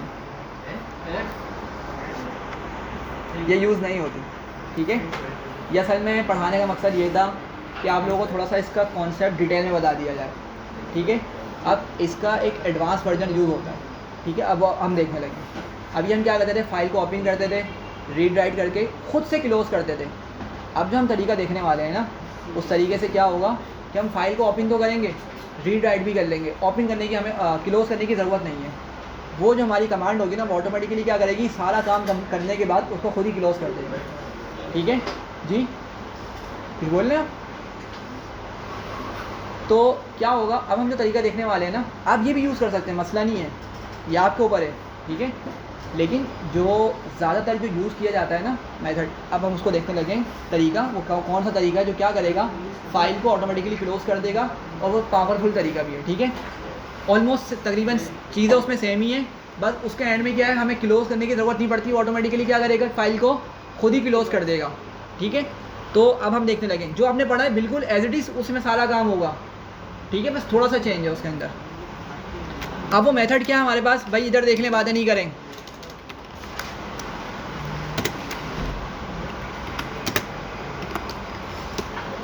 हम यूज़ करते हैं वो कॉन्टेक्स्ट मैनेजर से, विच से, ठीक है। तो इसका स्ट्रक्चर देख लें, जनरल स्ट्रक्चर क्या होगा, पहले हम विथ लिखेंगे हमेशा, ओपन लिखेंगे, ओपन के बाद फाइल का नेम लिखेंगे, फाइल नेम डॉट txt, जो भी फाइल का नेम देना है, ठीक है। फिर यहाँ पे क्या लिखेंगे, उसका मोड लिखेंगे, एस करके हम क्या करेंगे, फाइल हैंडलर का नाम यहाँ पे देंगे, अब फाइल, ठीक है। और फिर फाइल डॉट, अगर राइट करना है तो राइट कर लेंगे, ठीक है, या अगर हमें क्या करना है, रीड करना फाइल को, तो रीड कर लेंगे, बस क्लोज करने की ज़रूरत नहीं है। देखें, सिर्फ थोड़ा सा चेंज आया, सिर्फ थोड़ा सा चेंज है।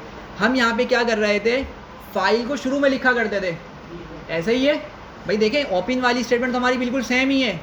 यहाँ पर जो ओपन हमने काम किया था, ओपन का यूज़ किया था, ओपन यहाँ पे भी बिल्कुल उसी तरीके से काम कर रहा है, सही है। बस क्या किया हमने, एस करके फाइल लिखना है, सही है। क्या करना है, सिर्फ एस करके फाइल लिखना है और शुरू में विथ लिखना है, सही है, समझ आ रही है। और फिर हम यहाँ पे जो भी चीज़ लिखेंगे ना, इसको फर्दर आगे यूज़ करेंगे, हम फाइल डॉट राइट करेंगे या फाइल डॉट रीड करेंगे, जो भी हमें करना है, बस। अब क्लोज करने की हमें ज़रूरत नहीं है, ठीक है। असल में इसकी वजह ये थी, इस चीज़ को इंट्रोड्यूस करने की वजह यही थी, मैंने आपको बताया ना कि जब डाटा साइंस में बड़ी फाइल के साथ काम किया जा रहा होता है ना, और अगर कोई बंदा क्लोज करना भूल गया, ठीक है, बहुत बड़े बड़े डेटा होते हैं, 5-6 GB, इससे ही बड़े बड़े डेटा मौजूद होते हैं, ठीक है। अब अगर किसी ने वो रैम में लोड कर लिया, मतलब उसको ओपन कर लिया और उसको क्लोज़ नहीं किया, क्योंकि उसको मैनुअली क्लोज़ करना पड़ता था वहाँ पर, मैनुअली क्लोज़ नहीं किया तो क्या होता था, कंप्यूटर की जो परफॉर्मेंस हो डिग्रेड होना स्टार्ट हो जाती थी, ठीक है। और जब ये ख़ास तौर पे मशीन लर्निंग और ये LLMs के काम यहाँ पे हो रहा होता है ना, वहाँ पे बहुत हाई परफॉर्मेंस कंप्यूटर्स होते हैं, ठीक है। तो वहाँ पे जो है ना, फिर ये बड़े मसले होते थे। तो इसीलिए फिर क्या हुआ, इस तरह का जो है ये विथ वाला कॉन्सेप्ट इंट्रोड्यूस किया गया, ताकि क्या हो सके, फाइल पे काम करने के बाद अगर इंसान क्लोज़ ना भी करे तो ऑटोमेटिकली क्या कर दे, खुद ही उसको क्लोज़ कर दे, ठीक है। तो जो भी काम होगा, उस काम को परफॉर्म हो जाने के बाद फाइल ऑटोमेटिकली क्लोज़ हो जाएगी, सही है। तो इसमें कोई बिग डिफरेंस नहीं है, सिर्फ क्या किया हमने शुरू में विथ लिख लिया और ओपन वाला हमारा पार्ट वैसे ही है, बस एंड में हमने क्या इजाफा किया, एस फाइल लिख दिया, बस, ठीक है। क्लियर है सबको? सही है। अब ज़रा हम इससे फाइल को राइट, अपेंड और रीड करके देखते हैं जल्दी जल्दी, ठीक है। 15 मिनट्स हमारे पास तकरीबन, इसको 10 मिनट्स में वाइंड अप कर दें। ये जनरल स्ट्रक्चर है। क्या करूँगा भाई, मैं क्या लिखूँगा, विथ ओपन, ठीक है, आगे में मैं फाइल नेम यहाँ पे लिख देता हूँ file2.txt, ठीक है, मैंने file2 करके उसका नाम दे दिया। और यहाँ पे मोड क्या दूंगा मैं इसको, राइट, W मोड दूंगा, ठीक है। और क्या करूँगा, एस फाइल। अच्छा, फाइल के आप कुछ भी लिख सकते हैं, बस मेरी थोड़ी प्रैक्टिस बन गई है फाइल लिखने की, तो मैं इसलिए फाइल लिख रहा हूँ। आप चाहें तो उसको F लिख लें। अगर आप F लिखें तो फिर आप उसको आगे F करके यूज़ करना होगा। अगर आप यहाँ पे अपना नाम लिखें तो फिर आपको अपने नाम को आगे करके यूज़ करना होगा, आगे जाके यूज़ करना होगा, ठीक है। तो आपके ऊपर है, बस मेरी प्रैक्टिस बन गई है फाइल की, तो मैं इसलिए इसको बार बार फाइल लिख रहा हूँ। अब क्या करूँगा, फाइल डॉट लिखने के लिए राइटिंग यूज़ करेंगे हम, ठीक है। और सारे कॉन्सेप्ट बिल्कुल उसी तरीके से जिस तरह हमने डिस्कस किए हैं। राइट मोड जो ओवरराइट कर देता है, अपेंड मोड क्या करता है, कर्सर को एंड में ले आके रख देता है, फिर उसको प्रिंट वहाँ पे स्टोर करवाता है, ठीक है। सारे कॉन्सेप्ट ऐसे ही हैं। तो यहाँ पे लिख देता हूँ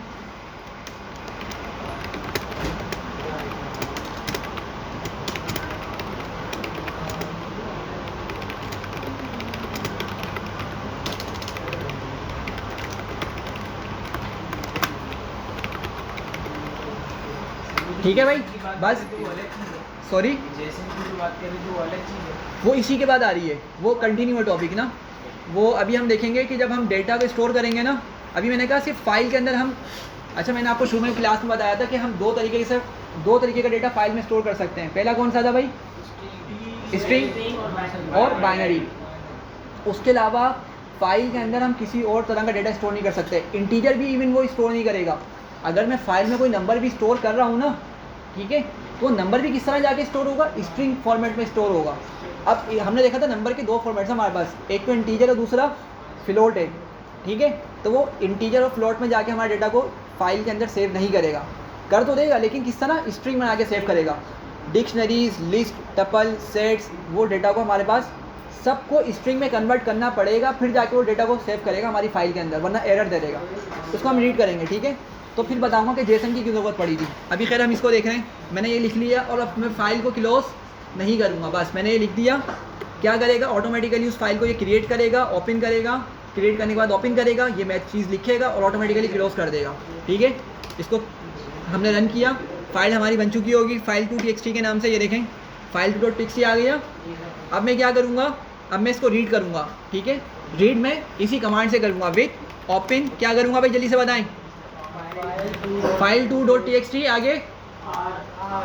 अच्छा, एक इंटरेस्टिंग बात ये है कि जब हम फाइल को रीड मोड में ओपन कर रहे हैं ना, हमें मोड बताने की ज़रूरत नहीं होती। जब मैं R लिख रहा हूँ ना, अगर मैं R ना भी लिखूँ तो भी मेरा काम चल जाएगा, ठीक है। मैं करके दिखा देता हूँ एक मरतबा। तो आपके ऊपर है, आप अगर इसको R को लिखना चाहें लिखें, अच्छी बात है, नहीं लिखना चाहें तो जब भी कोई मसला नहीं है, क्योंकि काम एक ही तरीके से होगा। तो R मोड सिर्फ R मोड के लिए हमें ये इजाज़त है कि हम लिखें ना लिखें, एक ही बात है। अगर हम नहीं लिखेंगे तो ऑटोमेटिकली फाइल किस मोड में ओपन होगी, रीड मोड में ओपन होगी, ठीक है। तो मैं यहाँ पे लिख लेता हूँ एस फाइल, ठीक है। और मैं क्या करता हूँ फाइल डॉट रीड करता हूँ, ठीक है। और मैं इसको सेव कर लेता हूँ किसी जगह कंटेंट में, फॉर एग्जांपल, ठीक है। और ये ऑटोमेटिकली क्लोज कर देगा हमारी फाइल को, और मैं कंटेंट को प्रिंट कर लेता हूँ, सही है। तो मेरे पास क्या हो गया, डेटा, मुझे मेरा डेटा मिल गया, समझ आ रही है। अच्छा, मुझे अगर इसको अपेंड करना है, अपेंड भी करके देख लेते हैं। क्या करूँगा, विथ ओपन, ठीक है, file2.txt। अपेंड मोड लिखना पड़ता है, राइट मोड भी लिखना पड़ता है, सही है। और क्या करूँगा, एस फाइल डॉट राइट का यूज़ करूँगा, चूँकि अपेंड मोड है लेकिन हमें लिखना क्या है, हमें मकसद क्या है, लिखना ही है उसके अंदर, तो राइट का यूज़ करूँगा। और क्या करूँ भाई, मैं बोलता हूँ अगली लाइन पे लिखना तो मेरा मैसेज क्या लिखना, this is the end of the class, सही है। इसको मैंने क्या किया, अगली लाइन पे ले आके इसको मैंने सेव करवा दिया, सही है। और एग्जीक्यूट किया, इस चीज़ को दोबारा मैं रन करता हूँ, ठीक है। तो देखें मेरे पास सेकंड लाइन आ गई, सही है, समझ आ रहा है। तो बिल्कुल उसी तरीके से सादा काम होगा, सिर्फ थोड़ा सा लिखने का तरीका चेंज हो गया, क्योंकि ऑटोमेटिकली ये खुद क्लोज कर देगा, सही है भाई। यहाँ तक क्लियर है जी, क्लियर है यहाँ तक। अच्छा भाई, एक लास्ट चीज़, तकरीबन हमने ये इसकी जो बेसिक्स थी ऑलमोस्ट कवर कर ली हैं, ठीक है। टेक्स्ट वाला जो पार्ट था ना, हमने कवर कर लिया है, ठीक है। बस मैं एरर सिखाता हूँ और फिर इसको डिस्कस करेंगे नेक्स्ट क्लास के अंदर, ठीक है। अभी तक मैंने क्या स्टोर किया भाई? टेक्स्ट। अभी तक क्या स्टोर किया है? टेक्स्ट स्टोर किया है डेटा के अंदर।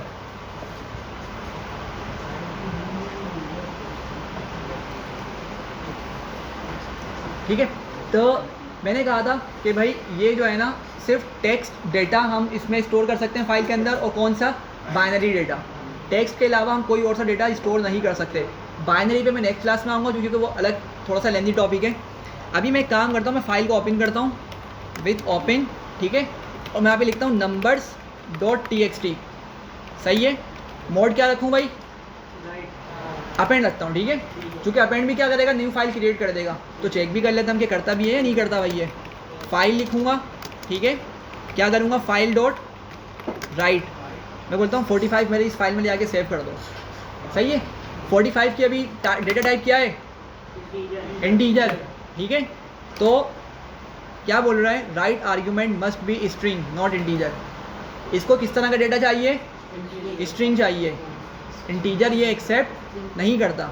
मैंने कहा अच्छा भाई ये काम करो, अगर इंटीजर नहीं तुम स्टोर कर सकते, मेरे डेटा को फ्लोट में स्टोर कर दो।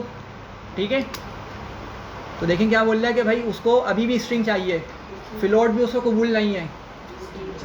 सही है, स्ट्रिंग चाहिए, स्ट्रिंग नहीं चाहिए, स्ट्रिंग चाहिए।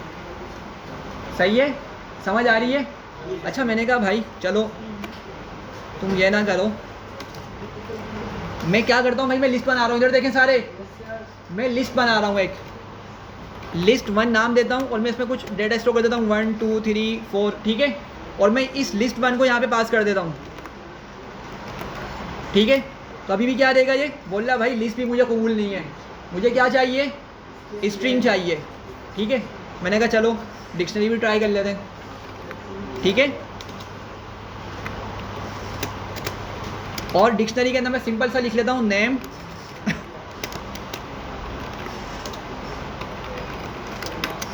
सैलानी। ठीक है, और कैंपस।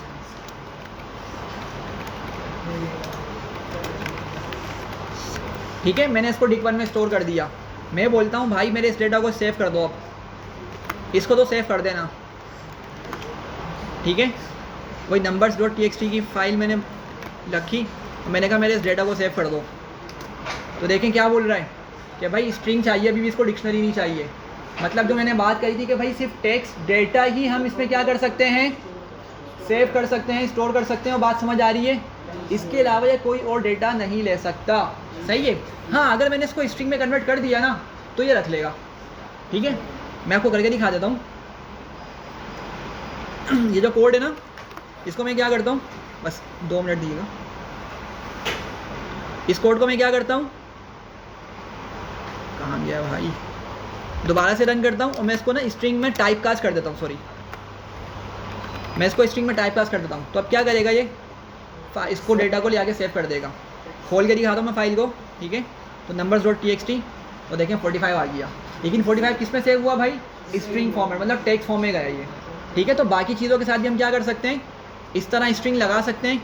यहाँ पे आप स्ट्रिंग में बंद करें, डेटा चला जाएगा। इसको भी स्ट्रिंग में बंद करें, डेटा चला जाएगा। सही है, तो अब इसको हम किस तरह हैंडल करेंगे इंशाल्लाह, इस चीज़ को हम पढ़ेंगे नेक्स्ट क्लास के अंदर। ठीक है, तो इसको लाजमी रिकैप कर लीजिएगा। ठीक है, वरना तो ना फिर ये भूल जाएंगे नेक्स्ट क्लास तक सारे।